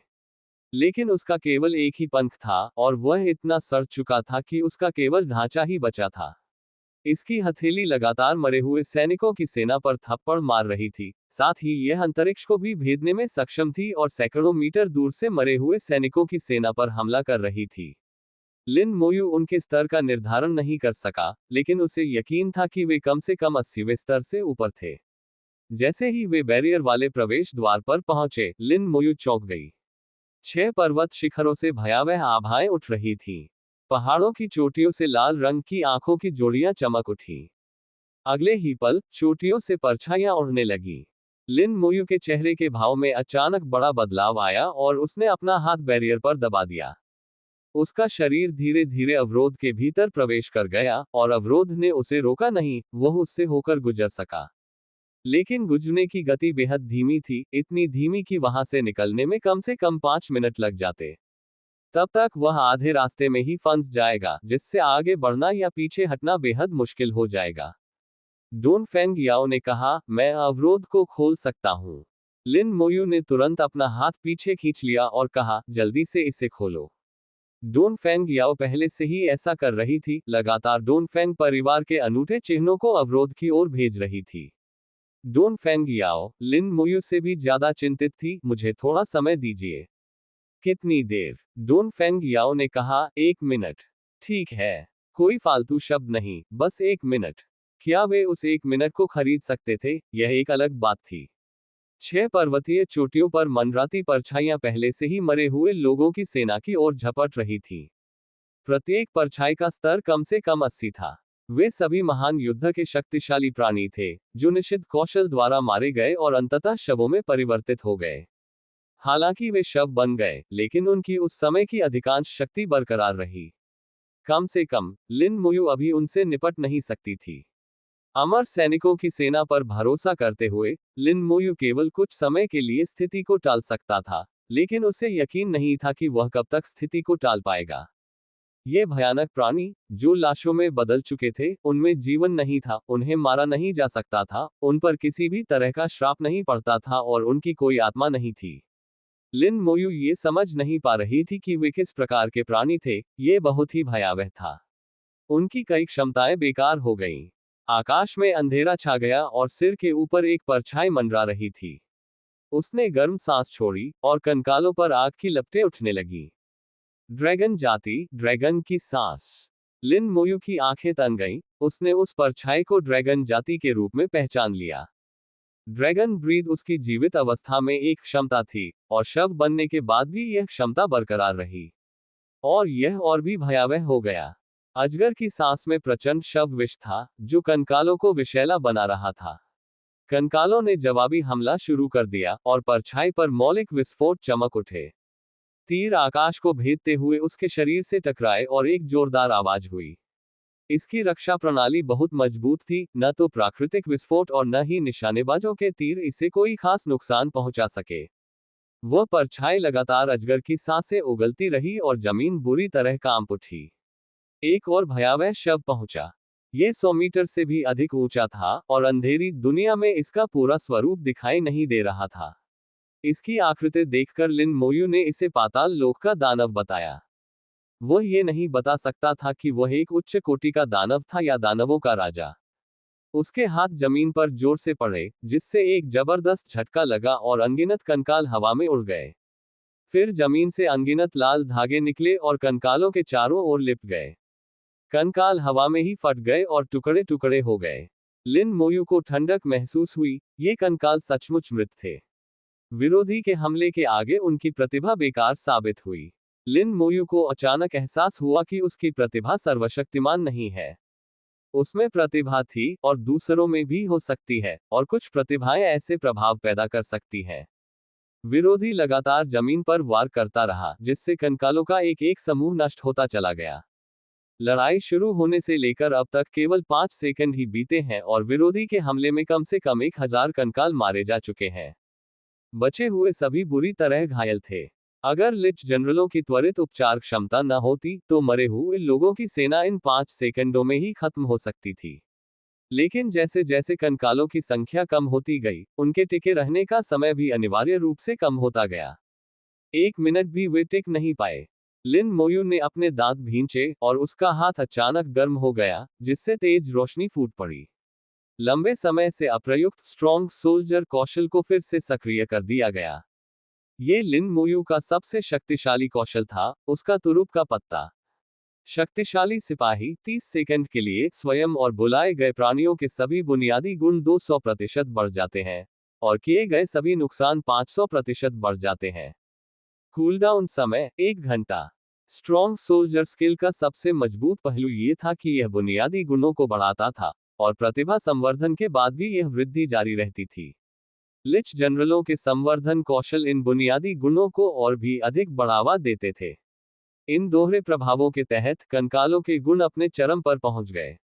मूल रूप से प्रतिभा संवर्धन के साथ स्तर 42 के कंकाल बरसेका के प्रत्येक मूल गुण का स्कोर 130,000 तक था। स्ट्रॉन्ग सोल्जर कौशल के तहत यह अचानक बढ़कर 390,000 हो गया। लिच जनरलों के लीजन एनहांसमेंट कौशल के साथ एक ही विशेषता आश्चर्यजनक रूप से 546,000 तक पहुंच गई, और कुल विशेषताएं 2 मिलियन से अधिक हो गईं। इन विशेषताओं के साथ और सभी क्षति 500% तक बढ़ जाती है। साथ ही कंकालनुमा उन्मादियों के अपने कौशल, जो 500% शक्ति क्षति पहुंचाते हैं। इस समय लिन मोयू कंकालनुमा बर्बर योद्धाओं की आक्रमण शक्ति का अनुमान भी नहीं लगा सकती थी। बहरहाल, उनकी रक्षा प्रणाली में काफी सुधार हुआ। न केवल कंकालनुमा उन्मादी, बल्कि कंकालनुमा जादूगर, निशानेबाज और यहां तक कि स्वयं लिन मोयू भी उन्नत हो गए थे। इन 30 सेकंड के लिए लिन मोयू को पूरा भरोसा था कि वह नुकसान को काफी हद तक कम कर देगी। जहां तक बात है कि वे 30 सेकंड के बाद कितनी देर तक टिक सकते थे, वह एक अलग मामला था। डोन फेंग याओ पहले से ही अपनी पूरी ताकत लगा रही थी। यह बाधा बहुत जटिल थी, और हालांकि वह विधि जानती थी, फिर भी इसमें समय लगा। आखिरकार, वह अभी तक लेवल 40 तक नहीं पहुंची थी, इसलिए यह बात समझ में आने वाली थी। अब लिन मोयू का काम था समय खरीदना। कंकाल तेजी से चमक रहे थे, और कंकालनुमा योद्धा अजगर की सांस का सामना कर रहे थे, अब वे उड़ नहीं रहे थे। लाल धागे भी उन्हें जानलेवा नुकसान नहीं पहुंचा सके। जवाबी हमला आधिकारिक तौर पर शुरू हो गया। कंकालनुमा उन्मादी योद्धा बिजली की गति से दुश्मनों पर टूट पड़े, पल भर में दुश्मनों तक पहुंच गए और फिर ऊंची छलांग लगाई। उनकी कुल्हाड़ियां लाल रंग से चमक रही थीं, और जैसे जैसे वे काटती गईं, वे परछाइयों में तब्दील होती गईं। कंकालनुमा जादूगरों के मौलिक विस्फोटों ने भी अभूतपूर्व विनाशकारी शक्ति को उजागर किया। विस्फोटों में सड़े हुए मांस के बड़े बड़े टुकड़े अंधेरे से उड़कर दूर जा गिरे। निशानेबाजों के तीर बिजली की तरह तेज हो गए, जो दुश्मनों के शरीर को गहराई से भेदते हुए फट गए। सड़े हुए मांस के टुकड़े और अजगर की खालें आकाश से गिरी और जमीन पर जोर से टकराईं। अंततः हमलों ने उनकी रक्षा सीमाओं को पार कर लिया। वे क्रोधित प्रतीत हो रहे थे और प्रतिशोध में लगातार अजगर की सांसें उगल रहे थे। स्ट्रॉन्ग सोल्जर स्किल के साथ कंकालों की ताकत में नाटकीय रूप से वृद्धि हुई और ड्रैगन की सांस से होने वाला नुकसान काफी कम हो गया। दूसरी ओर कंकालनुमा उन्मादी योद्धा पहले ही अपने विरोधियों तक पहुंच चुके थे। कौशल विस्फोट के तहत दुश्मनों का सड़ा हुआ मांस चारों ओर उड़ गया। लिन मोयू सिर्फ देखता ही नहीं रहा, उसने दोनों हाथों से हड्डियों के नुकीले दांतों की बौछार कर दी। हर बार 2100 हड्डियों के नुकीले दांत निकलते थे, एक सेकंड में 5 बार। आकाश असंख्य सफेद रोशनी से जगमगा उठा और हड्डियों के नुकीले दांत हवा में सीटी बजाते हुए दुश्मनों के शरीर को भेदते हुए उन्हें छेदों से भर दिया। प्रकाश में लिन मोयू ने अंततः दुश्मनों का पूरा रूप देखा। वे वास्तव में ड्रैगन जाति के थे, जिनका शरीर कम से कम 500 मीटर लंबा था, जो अविश्वसनीय रूप से विशाल था। अजगर का सिर पूरी तरह से सड़ चुका था, जिसमें से ज्यादातर काली हड्डियां दिखाई दे रही थीं। पंख महज कंकालनुमा ढांचे थे। शरीर पर केवल अजगर की खाल ही बची थी। लिन मोयू जीवन में इसकी शक्ति की कल्पना कर सकती थी, भले ही यह ईश्वर स्तर की न हो, लेकिन कम से कम ईश्वर स्तर के करीब तो थी ही। अब वह मृत हो चुका था, अभी भी शक्तिशाली था, लेकिन जीवित अवस्था जितना बलवान नहीं था। इसकी युद्ध शैली कठोर हो गई थी, और यह बार बार ड्रैगन ब्रीथ का उपयोग करती थी। अपनी बुद्धि खो देने के कारण उसकी युद्ध क्षमता में काफी कमी आ गई थी। लेकिन लिन मोयू को यह भी एहसास हुआ कि यह जीवन से भी अधिक भयावह हो गया था। आतंक का मूल कारण शवों में निहित जहर था, जो शाश्वत और लाइलाज था। संपर्क सेवा की शर्तें। विनाशकारी जादूगर। सी 377। अध्याय 377। 377। अध्याय 377। अंतिम 10 सेकंड। जीवन और मृत्यु दांव पर। लाश का जहर लगातार नुकसान पहुंचाता है, और जहर का स्तर जितना अधिक होता है, नुकसान उतना ही अधिक होता है। लिन, इसे निष्क्रिय नहीं किया जा सकता और यह शाश्वत रूप से विद्यमान रहता है। कम से कम अभी तक तो यही स्थिति है। एक बार शव विष से मरने के बाद व्यक्ति स्वयं भी शव में परिवर्तित हो जाएगा। लाश का जहर दूसरों को भी संक्रमित कर सकता है, जिससे ये फैलकर एक विनाशकारी आपदा का कारण बन सकता है।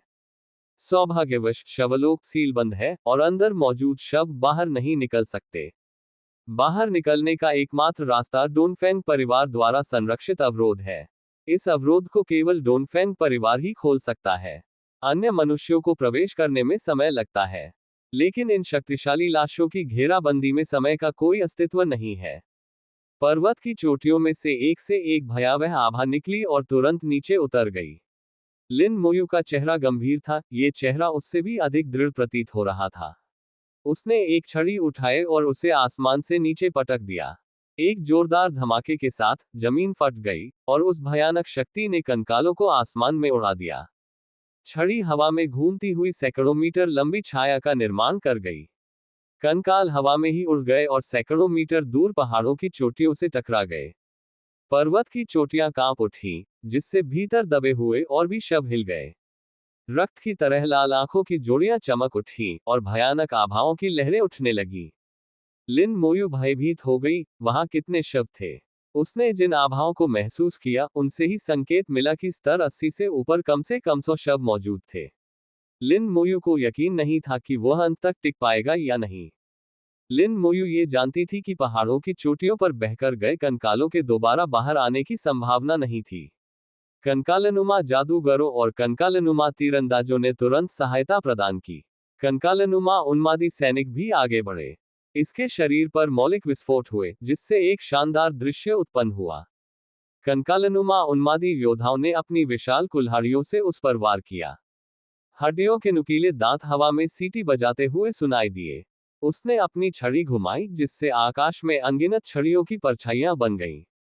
कोई भी उन्मादी योद्धा पास नहीं आ सका, वे सभी बह गए।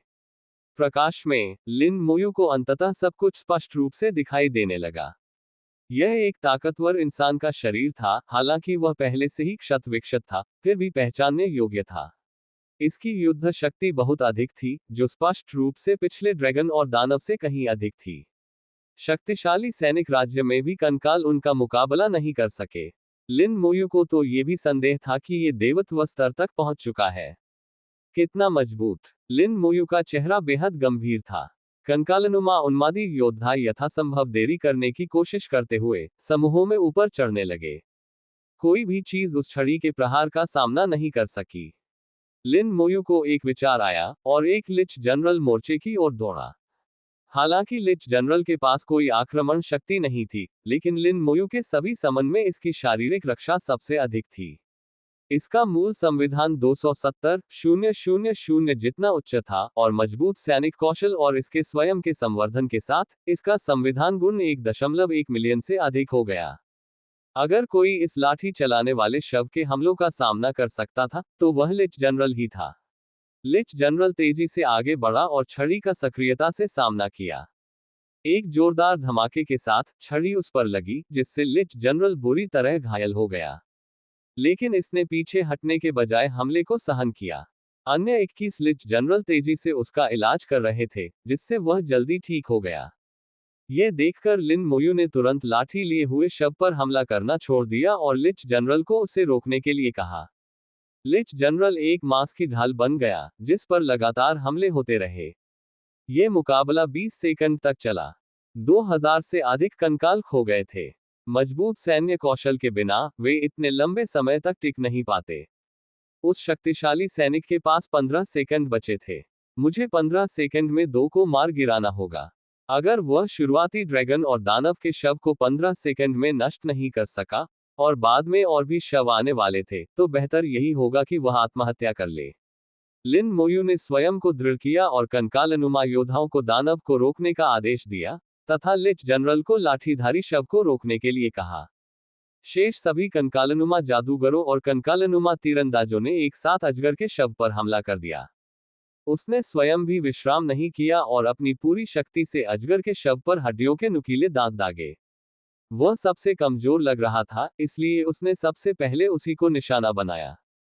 महज 20 सेकंड में ये लिन मोयू के जीवन का सबसे भीषण युद्ध था। उसके पास जासूसी कौशल का उपयोग करने का समय भी नहीं था। अब हर सेकंड मायने रखता था और दुश्मन के स्तर का पता होने से कुछ भी नहीं बदलेगा। लिन मोयू के पूरे हमले के साथ अजगर का शव अंततः 6 सेकंड के बाद नष्ट हो गया और हवा में ही बिखर गया। बिना एक पल की भी देरी किए उसने तुरंत राक्षस के शव को निशाना बनाया। शक्तिशाली सैनिक कौशल के पास 9 सेकंड शेष थे। राक्षस का शव कंकालनुमा उन्मादी लोगों से ढका हुआ था। राक्षस का शव विष से भरा हुआ था, जिससे हर कंकाल योद्धा संक्रमित हो गया। क्षति के बावजूद उन्होंने हमला जारी रखा। जादूगरों और तीरंदाजों के शामिल होने से राक्षस का शव जल्दी ही काबू में आ गया। अंततः शक्तिशाली सैनिक कौशल के समाप्त होने में केवल 1 सेकंड शेष रहने पर दानव का शव गिर पड़ा। अगले ही पल शक्तिशाली सैनिक कौशल कूलडाउन मोड में चला गया। सभी गुण ज्वार की तरह पीछे हट गए। मिनट के अभी भी 25 सेकंड शेष थे। लाठी लिए हुए लाश नीचे गिर पड़ी और लिच जनरल, जो उससे चिपका हुआ था, पल भर में हवा में उड़ गया और आंखों से ओझल हो गया। लिच जनरल का अंत हो गया। मरे हुओं की सेना के गठन के बाद से यह पहली बार था जब किसी लिच जनरल की मृत्यु हुई थी। लिन मोयू जानती थी कि अगले 25 सेकंड सबसे कठिन होंगे। उन्होंने डोनफैंग याओ को प्रोत्साहित नहीं किया, वह पहले से ही अपना सर्वश्रेष्ठ प्रदर्शन कर रही थी, और उसे प्रोत्साहित करने से केवल विपरीत परिणाम ही निकलते। हर किसी ने वही किया जो उसे करना था। इस समय लिन मोयू बेहद शांत थी। मृतकों की सेना फैलने लगी। दुश्मन के सभी हमले क्षेत्रीय हमले थे, एक साथ रहने से केवल विनाश और भी तेजी से होगा।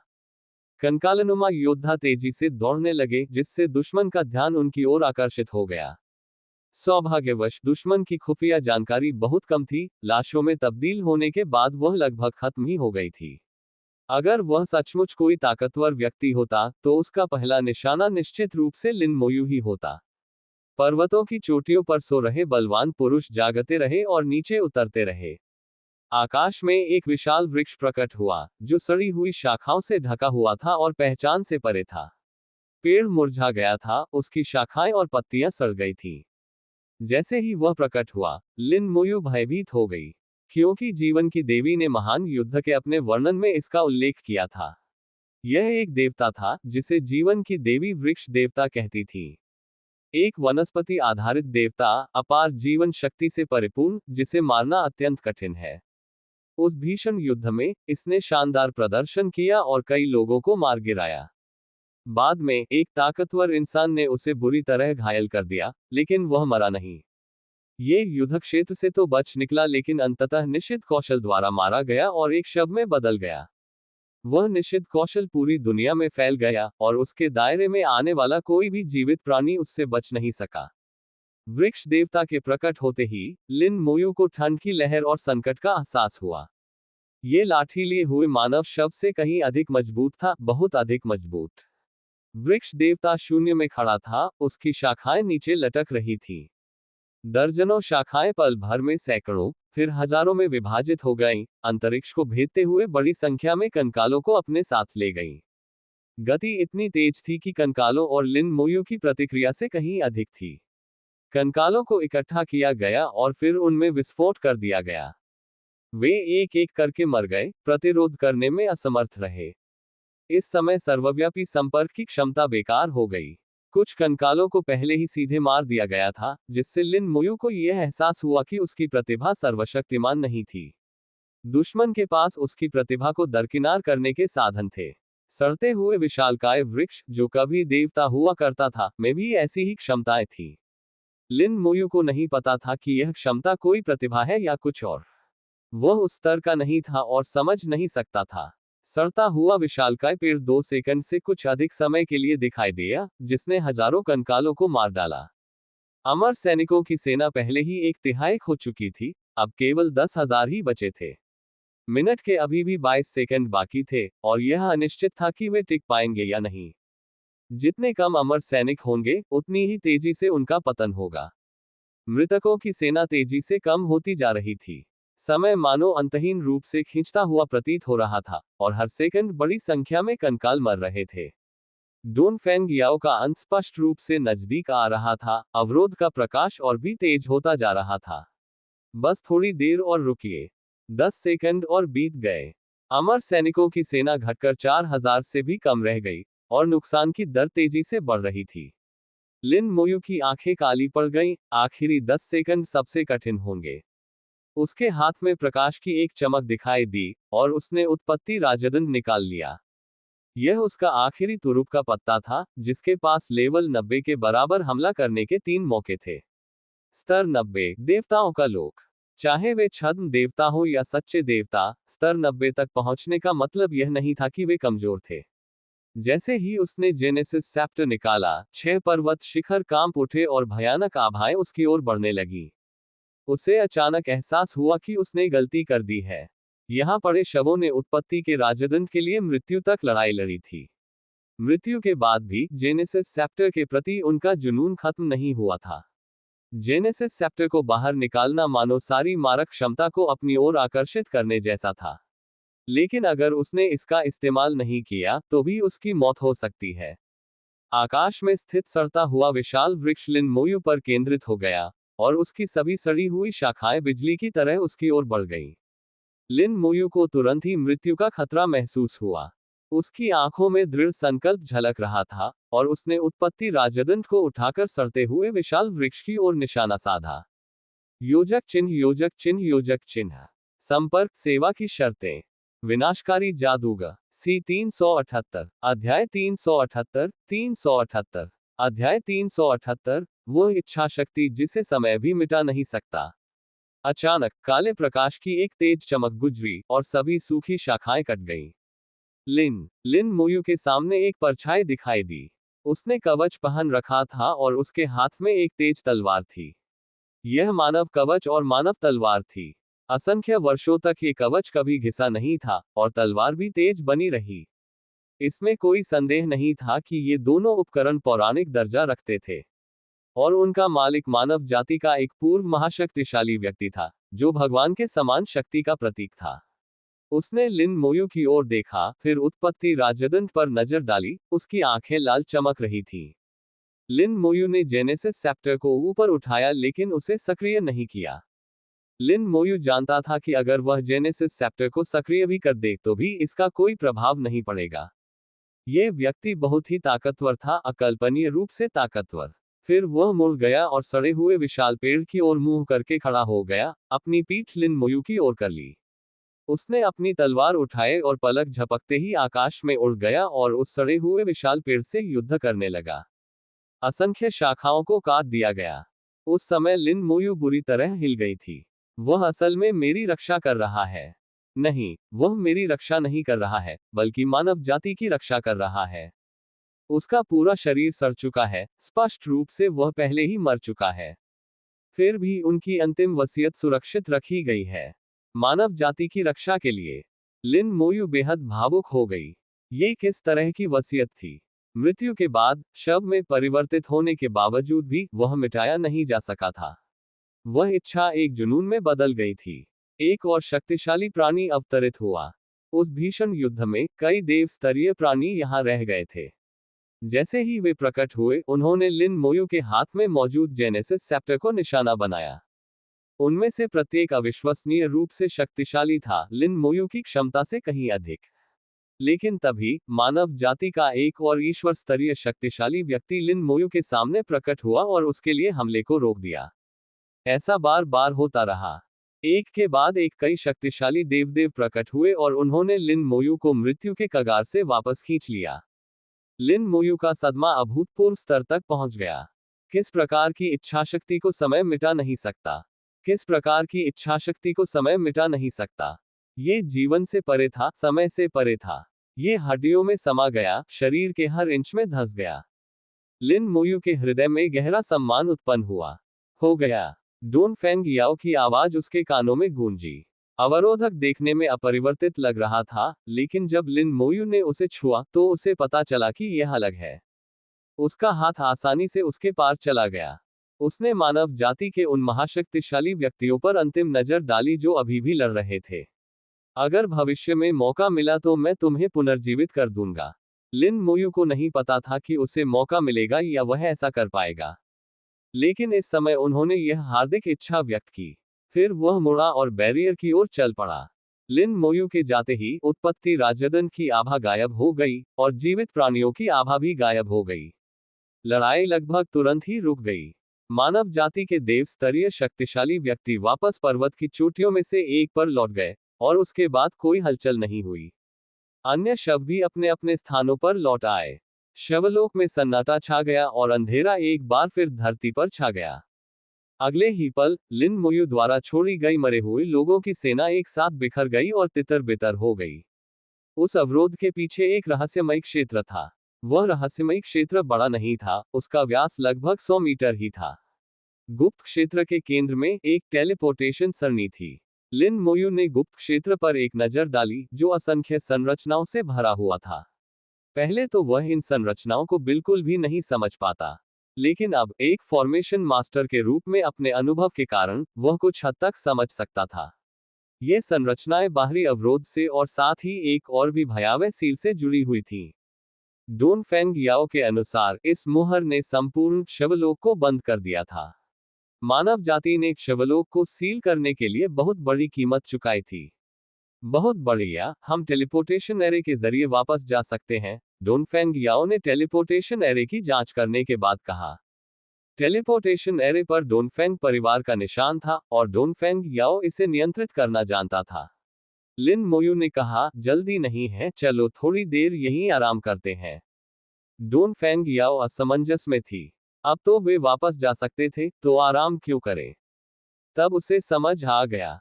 लिन मोयू ने एक एक करके कंकालों को बुलाना शुरू कर दिया। पिछली लड़ाई में, महज 1 मिनट में, मरे हुए लोगों की सेना लगभग पूरी तरह से नष्ट हो गई थी। बचे हुए कंकालों में से अधिकांश शव विष से दूषित थे, और 2000 से भी कम कंकाल साबुत बचे थे। 22 लिच जनरलों में से 3 की मृत्यु हो गई थी, जो कि सबसे कम नुकसान था। लेकिन कंकालों के बिना, लिच जनरल सैनिकों के बिना कमांडरों की तरह थे, बेकार।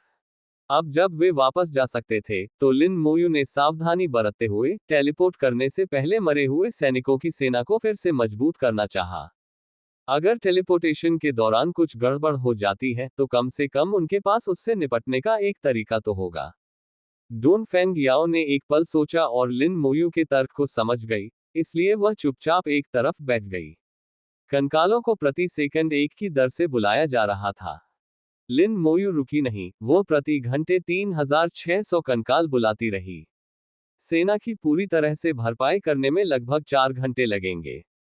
डोनफेंग याओ ने कुछ देर तक देखा और धीरे धीरे उसे एहसास हुआ कि कुछ गड़बड़ है। क्या उसकी कुशलता मानसिक शक्ति का उपभोग नहीं करती? मैं एक तीव्र मानसिक तरंग को स्पष्ट रूप से महसूस कर सकता हूँ। प्रत्येक कंकाल को बनाने के लिए बहुत अधिक मानसिक शक्ति की आवश्यकता होती है, लेकिन ऐसा लगता है कि उनके पास असीमित मानसिक शक्ति है। उसकी मानसिक क्षमता कितनी मजबूत है? डोनफेंग याओ बेहद हैरान थी।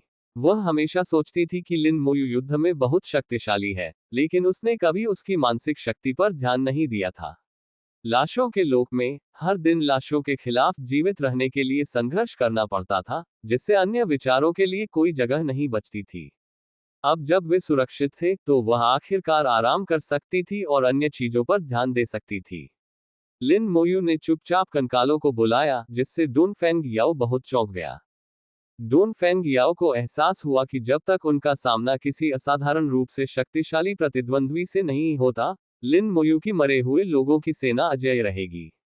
विशेषकर युद्ध के मैदान में मरे हुओं की सेना समान स्तर की दानव सेनाओं की संख्या से 10 गुना अधिक सेनाओं को आसानी से हरा सकती है।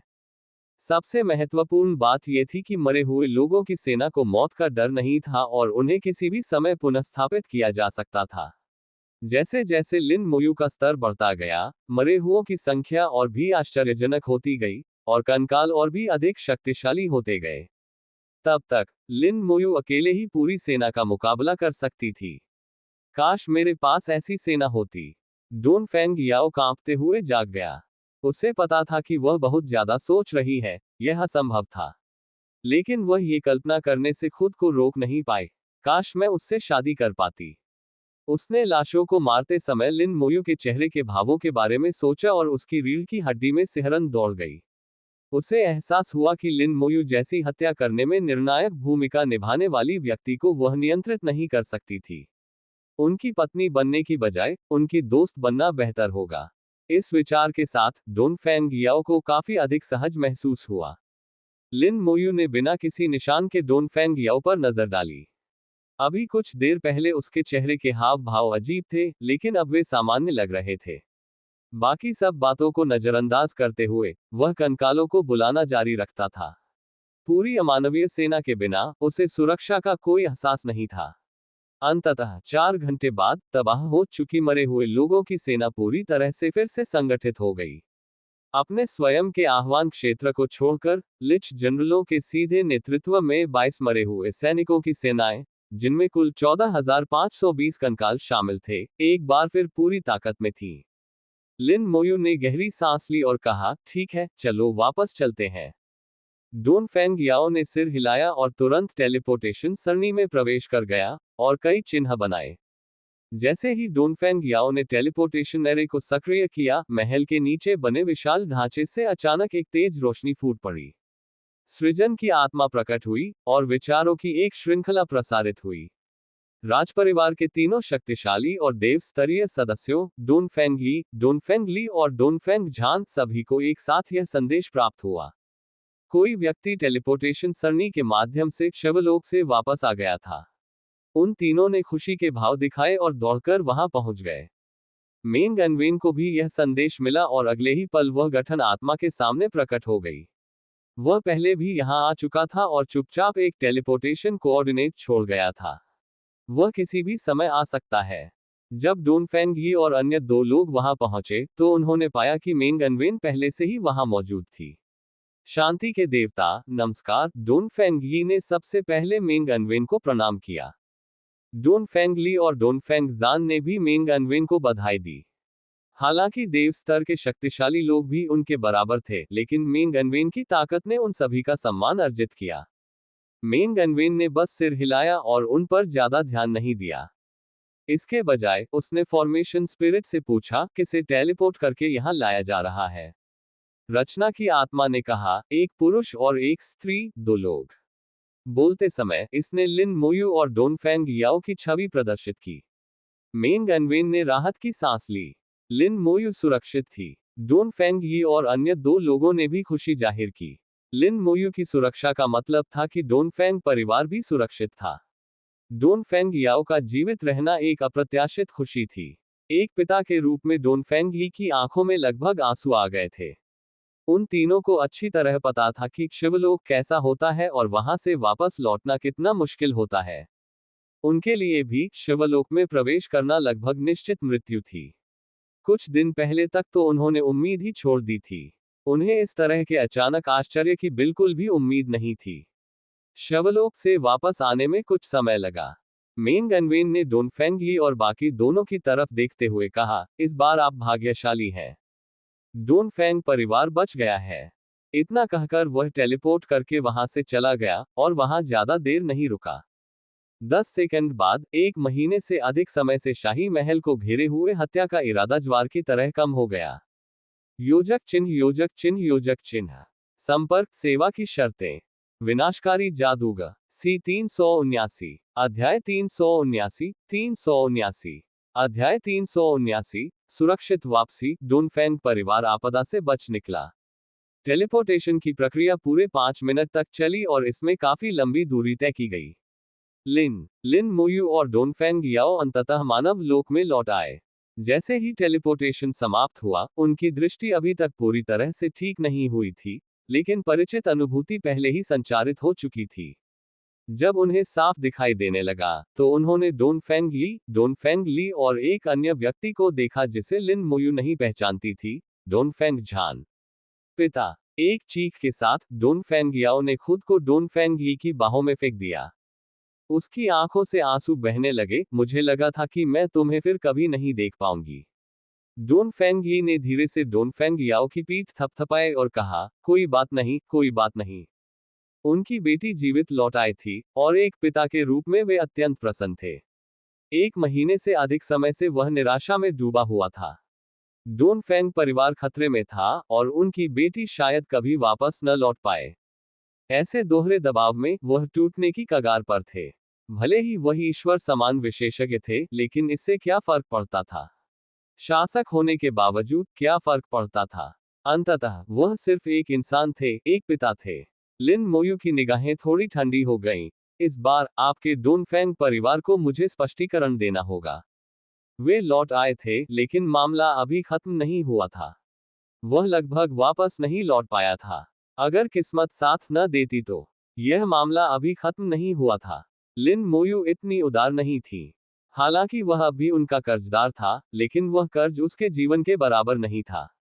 इसके अलावा, वह डोनफेंग याओ को सुरक्षित वापस ले आया था, जो कि एहसान चुकाने का पर्याप्त से कहीं अधिक था।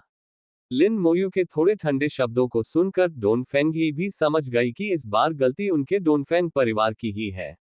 उन्होंने तुरंत कहा, वास्तव में, यह मामला हमारे डोनफेंग परिवार की गलती थी, जिसके कारण जनरल लिन की लगभग मृत्यु हो गई थी।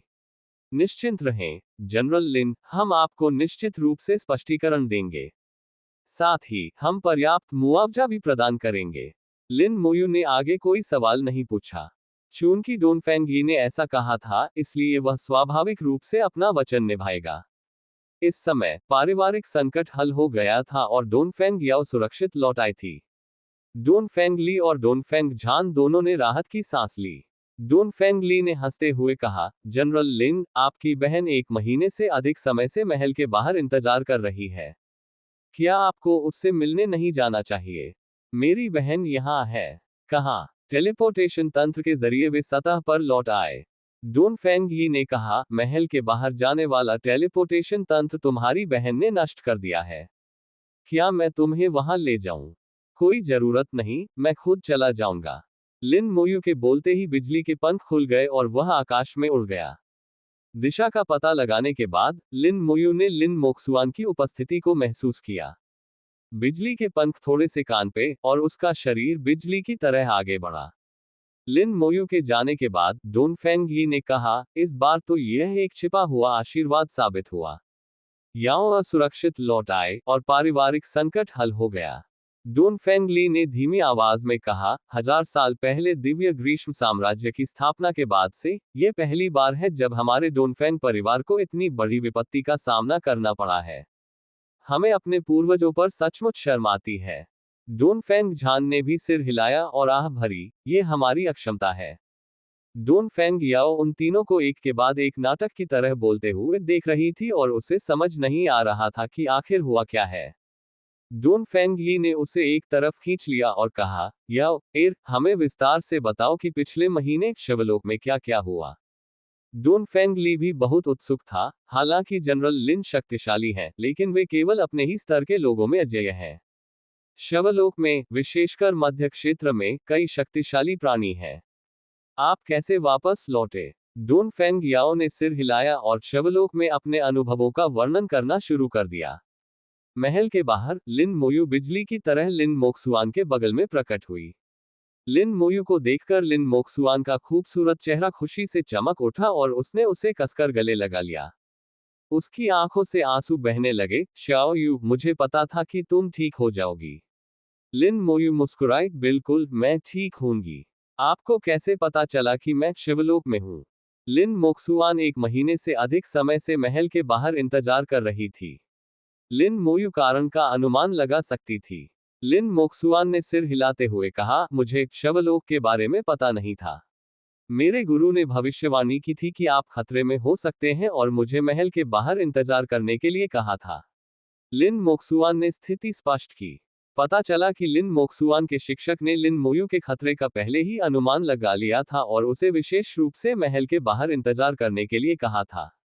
प्रतीक्षा कैसे करनी है, इस बारे में कोई विशिष्ट निर्देश नहीं थे। ये निर्णय लिन मोक्सुआन पर छोड़ दिया गया था। अप्रत्याशित रूप से, उसकी बहन ने ऐसा दबंग कदम उठा लिया था। लिन मोक्सुआन ने कहा, पिछले महीने के दौरान डोनफेंग परिवार के कुछ लोगों ने भागने की कोशिश की, लेकिन मैंने उन्हें वापस खदेड़ दिया। लिन मोयू हंसते हुए बोली, अगर सच में मेरे साथ कुछ हो जाता, तो क्या तुम डोनफेंग परिवार का नरसंहार कर देते? लिन मोक्सुआन ने चिढ़कर कहा, बिल्कुल। मैं ही नहीं, बल्कि शियाओयू के शिक्षक भी कार्रवाई करेंगे। पिछले 1 महीने से डोनफेंग परिवार के लिए समय आसान नहीं रहा है, मानो उनके सिर पर एक प्रतीकात्मक तलवार लटक रही हो। उस पागल देवता की हत्या करने की मंशा कभी कम नहीं हुई, बल्कि समय के साथ और भी मजबूत होती गई। शाही परिवार के सदस्यों को ऐसा महसूस हो रहा था मानो तलवार उनकी गर्दन के करीब आ रही हो। लिन मोयू को यह भी एहसास हुआ कि शिवलोक में रहने के दौरान उसके परिवार ने उसके लिए बहुत कुछ किया था। वे उसके लिए डोनफेंग परिवार के साथ युद्ध करने को तैयार थे। परिणाम चाहे जो भी हो, ये लड़ाई अभूतपूर्व होती। शाही परिवार होने के नाते डोनफेंग परिवार के कई अधीनस्थ थे। अगर वे मदद के लिए पुकारते, तो कौन जानता कि कितने ईश्वर तुल्य विशेषज्ञ मदद के लिए आ जाते। मेंग एनवेन और अन्य 2 लोगों के भी दोस्त थे, साथ ही सेना में भी उनके साथी थे। अगर लड़ाई छिड़ गई तो पूरा साम्राज्य बिखर सकता है। लिन मोयू को यह एहसास हुआ कि अनजाने में ही उसका जीवन और मृत्यु साम्राज्य के अस्तित्व का मामला बन गया था। लिन मोक्सुआन ने कहा, अब जब तुम सुरक्षित हो, तो मैं चैन की सांस ले सकती हूँ। जाओ अपने शिक्षकों से मिलो, वे बहुत चिंतित होंगे। लिन मोयू ने धीरे से कहा, आपका क्या ख्याल है? लिन मोक्सुआन हंसते हुए बोली, मुझे वापस जाकर अपना लेवल बढ़ाना होगा। मैंने 1 महीने से लेवल नहीं बढ़ाया है। मेरे शिक्षक की योजना गड़बड़ा गई है, और वह शायद बहुत गुस्से में होंगे। उसके चंचल लहजे से पता चलता था कि वह अच्छे मूड में थी क्योंकि लिन मोयू सुरक्षित लौट आई थी। जब उसने अपनी शिक्षिका का जिक्र किया, तो उसने बहुत ही सहज तरीके से किया, जिससे पता चलता है कि उसकी शिक्षिका उसके साथ अच्छा व्यवहार करती थी। लिन मोयू ने सिर हिलाते हुए कहा, आपके पास कब समय होगा? लिन मोक्सुआन ने एक पल सोचा, हालांकि मेरे गुरु ने कुछ नहीं कहा है, लेकिन मुझे लगता है कि यह मेरे ईश्वर स्तर तक पहुंचने के बाद ही होगा। लिन मोयू को इतनी अधिक मांग की उम्मीद नहीं थी, लेकिन लिन मोक्सुआन की वर्तमान प्रगति की गति को देखते हुए देव स्तर तक पहुंचना बहुत दूर की बात नहीं लग रही थी। 2 साल से भी कम समय में वह नौकरी बदलने से लेकर 70वें स्तर तक पहुंच गई थी और 3 बार नौकरी बदल चुकी थी। ये गति अभूतपूर्व थी और शायद लिन मोयू भी इसका मुकाबला नहीं कर पाएगी। महल में, डोनफेंग याओ ने पिछले महीने शिवलोक में अपने अनुभवों का वर्णन किया। उसने बताया कि वह शुरू में घबरा गई थी, जबकि लिन मुयू शांत रही और यहाँ तक कि उसने शवों पर प्रयोग भी किए। डोनफेंग याओ को थोड़ी शर्म महसूस हुई। उनकी प्रतिक्रियाएं बिल्कुल अलग थीं। बाद में, उन्होंने बिजली को अवशोषित कर लिया और एक रहस्यमय गुप्त क्षेत्र में प्रवेश कर गए। हालांकि डोनफेंग याओ को यह नहीं पता था कि गुप्त क्षेत्र क्या है, लेकिन पूरी प्रक्रिया जादुई थी। उसे कभी उम्मीद नहीं थी कि उसे शिवलोक में ऐसा जीवंत रहस्यमय क्षेत्र मिलेगा। अंतिम युद्ध तक, डोनफेंग याओ ने अवरोध को खोलने पर ध्यान केंद्रित किया और ज्यादा ध्यान नहीं दिया। लेकिन मरे हुए सैनिकों की सेना को हुए नुकसान को देखते हुए, ये लड़ाई बेहद भीषण रही होगी। डोनफेंग ली ने सोचा, लिन मोयू बहुत शांत है, आम लोगों से कहीं अधिक शांत। उनकी मानसिक शक्ति असाधारण है, खासकर मध्य क्षेत्र में। मैं कल्पना कर सकता हूं कि उन्होंने किस स्तर के विरोधियों का सामना किया होगा। हमारे लिए भी बिना किसी नुकसान के बच निकलना मुश्किल होगा। डोनफेंग यी ने पूछा, याओ एर, क्या तुम उस छोटे राजदंड का वर्णन कर सकती हो जिसका तुमने जिक्र किया था? क्या तुम उसका चित्र बना सकती हो? डोनफेंग याओ ने सिर हिलाया और तुरंत कागज और कलम निकालकर चित्र बनाने लगी। उसकी चित्रकारी की क्षमता अच्छी थी, जो स्पष्ट रूप से सीखी हुई लग रही थी। उनकी कलम से उत्पत्ति राजदंड का सजीव चित्रण किया गया था। बाकी लोग सदमे से हौंफने लगे। डोनफेंग यी अपनी हैरानी छिपा नहीं सका, यह उत्पत्ति का राजदंड है। अप्रत्याशित रूप से, उत्पत्ति का राजदंड, जो उस समय के महान युद्ध का मूल कारण था, फिर से प्रकट हो गया है। शिवलोक की रक्षा करने वाले डोनफेंग परिवार को युद्ध के कुछ रहस्यों की जानकारी थी। वे उत्पत्ति राजदंड के बारे में भी जानते थे, जो जीवन की देवी की विरासत की कुंजी थी। डोनफेंग ली ने चित्र को देखा और अचानक कहा, उत्पत्ति राजदंड में कुछ कमी है। याओ एर, क्या तुमने इसे पूरी तरह से बनाया है? डोनफेंग याओ ने कहा, मैंने इसे पूरी तरह से बनाया है। राजदंड पर कुछ भी नहीं है। डोनफेंग ली ने गंभीरता से कहा, ऐसा लगता है कि उत्पत्ति राजदंड क्षतिग्रस्त हो गया है, और जीवन कोर गायब है। लाइफ कोर के बिना जेनेसिस सेप्टर बेकार है। यह तभी काम कर सकता है जब दोनों एक साथ हों। डोनफेंग याओ ने पूछा, जेनेसिस सेप्टर क्या करता है? डोनफेंग यी ने हंसते हुए कहा, इससे देवताओं से भी आगे निकलने का मौका मिलता है। आह! डोनफेंग याओ सदमे से इतनी घबरा गई थी कि कुछ बोल नहीं पा रही थी। उसने अपना मुंह ढक लिया। अपने विचार लिखने के लिए पसंदीदा पैराग्राफ पर देर तक दबाएं। संपर्क सेवा की शर्तें। विनाशकारी जादूगर। C 380। अध्याय 380 रेशियो 380। अध्याय 380। जबरन वसूली बाय युवान एक पेशेवर है। डोनफेंग परिवार के तीनों देव स्तरीय विशेषज्ञों का इसे छीनने के लिए बाहर जाने का कोई इरादा नहीं था। लिन, पहली बात तो ये कि उनमें हिम्मत नहीं थी, और दूसरी बात ये कि यह बेकार था। लिन मोयू की पहचान तो वही थी, जब तक कि वे इसे त्रुटिहीन तरीके से न कर लें। इसके अलावा, वे सभी जानते थे कि लिन मोयू वास्तव में नहीं मरेगी। अगर वे लिन मोयू को मार भी देते हैं, तो भी अंततः उसे आत्मा महल में पुनर्जीवित किया जा सकता है। जब तक कि यह शवलोक जैसी किसी विशेष जगह पर न हो, जो दो दुनियाओं से अलग हो और पूरी तरह से सील हो, तब तक मृत्यु वास्तविक मृत्यु होगी। अन्यथा, प्राचीन युद्ध क्षेत्र या अगाध लोक में भी, लिन मोयू को पुनर्जीवित किया जा सकता था। ठीक इसी वजह से मेंग एनवेन और अन्य लोग इस बार इतने उत्तेजित थे। वे डोनफेंग परिवार के साथ जान की बाजी लगाकर लड़ने को भी तैयार थे। दूसरा कारण वास्तव में बेकार था। लाइफ कोर के बिना, जेनेसिस सेप्टर महज एक बेकार चीज थी। डोनफेंग याओ ने यह भी कहा कि वह उत्पत्ति राजदंड को छू भी नहीं सकती। वे मूर्ख नहीं थे, वे बिना किसी लाभ के कोई काम नहीं करेंगे। डोनफेंग यी ने गहरी आवाज में कहा, चलिए 2 दिन आराम करते हैं। कुछ दिनों में मैं और याओ लिन शेंजियान से मिलने जाएंगे। 1 महीने से अधिक समय से, डिवाइन समर टावर जिया जिंग अकादमी में खड़ा था। पहले जब दिव्य ग्रीष्म टावर प्रकट होता था, तो वह केवल कुछ दिनों के लिए ही रहता था। यह पहले कभी इतने लंबे समय तक नहीं रुका था। प्रतिदिन कई लोग दिव्य ग्रीष्म ऋतु के इस टावर को देखने आते थे। दिव्य ग्रीष्म ऋतु साम्राज्य के 3 दिव्य टावरों में से एक होने के कारण, यह टावर किंवदंतियों से भरा हुआ था।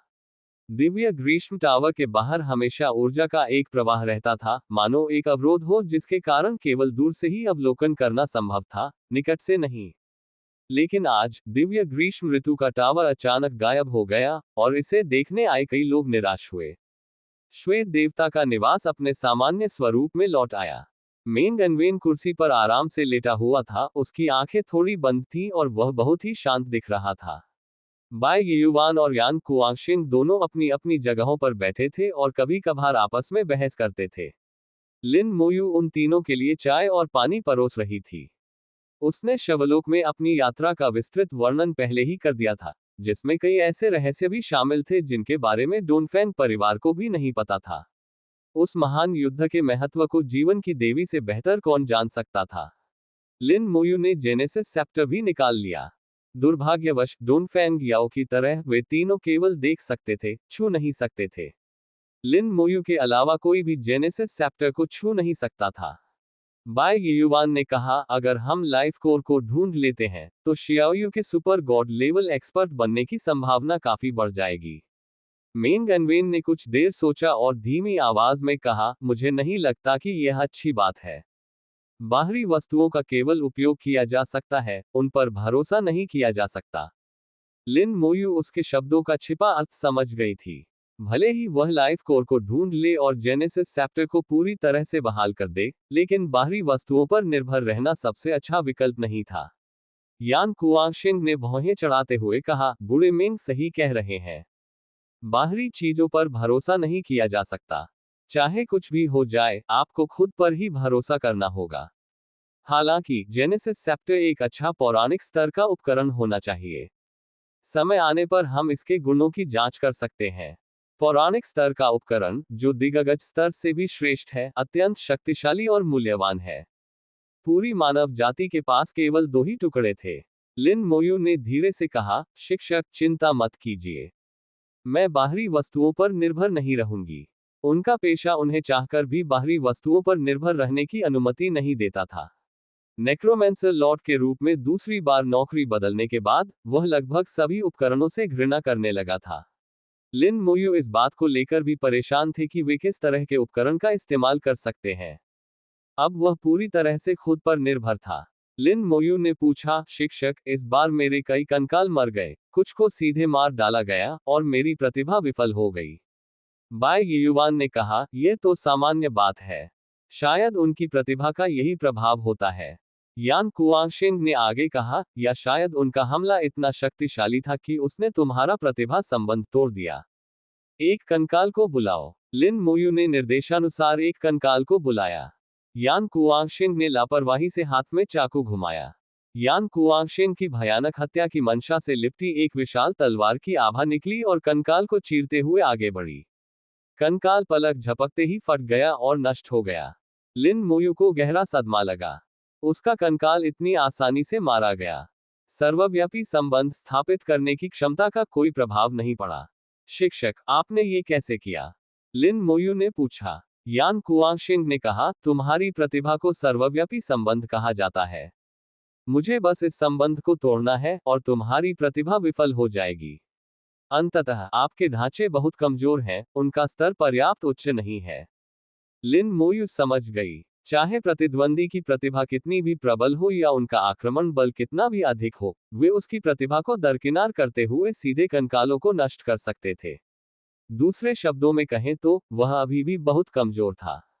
मेंग अनवेन ने धीमी आवाज में कहा, शियाओयू के अनुसार शवलोक के वे लोग उतने डरावने नहीं हैं। असली खतरा तो सिर्फ शवों का जहर है।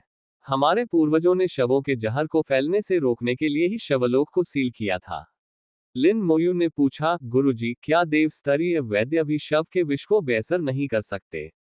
मेंग अनवेन ने सिर हिलाते हुए कहा, कम स्तर के शव विष को बेअसर किया जा सकता है, लेकिन उच्च स्तर के विष को नहीं।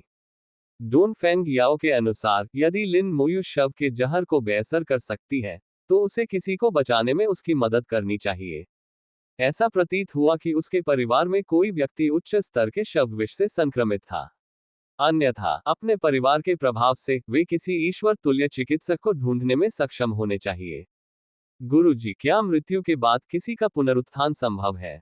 लिन मोयू ने उन शक्तिशाली देवताओं के बारे में सोचा जिन्होंने अंत में उसे बचाया था।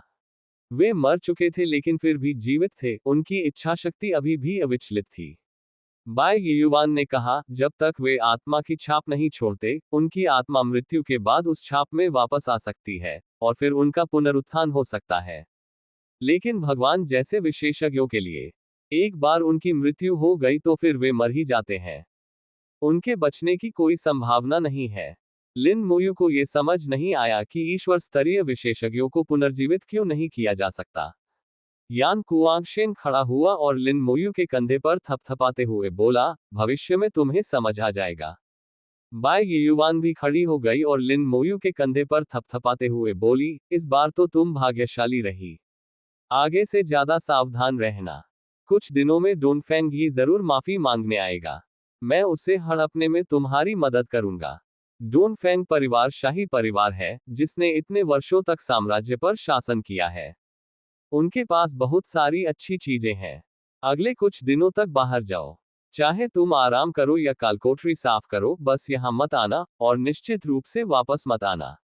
मेंग एनवेन और बाय युवान कई सालों से साथ थे, इसलिए वह बाय युवान का मतलब समझ गया। अच्छा होगा अगर तुम यहाँ न रहो।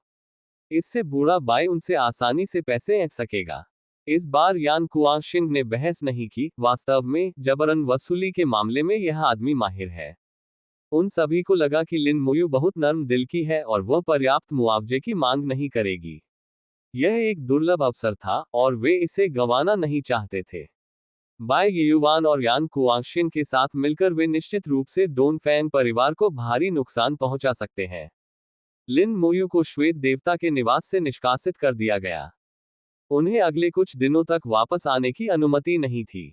जाने से पहले बाय युवान ने उनसे कहा कि वे आधे महीने में जेनेसिस अकादमी लौट आए, क्योंकि पैतृक भूमि खुलने वाली थी। लिन मोयू शिया जिंग अकादमी लौट आए और परिसर में घूमते हुए उसे दिशाहीनता का एहसास हो रहा था। 1 महीने से अधिक समय तक अंधेरे, सूर्यविहीन शवलोक में लगातार बिजली गिरने के बाद यह वास्तव में अमानवीय था। कभी कभी लिन मोयू को ऐसा लगता था मानो वह चलता फिरता मुर्दा बन रहा हो। सौभाग्यवश वह अंततः बाहर निकलने में सफल रहा। क्या सचमुच पुनर्जीवित होना असंभव है? लिन मोयू ने आश्चर्य व्यक्त किया। बाय युवान के अनुसार यह असंभव था, लेकिन जीवन की देवी ने जो कहा उससे यह पूरी तरह असंभव नहीं लग रहा था।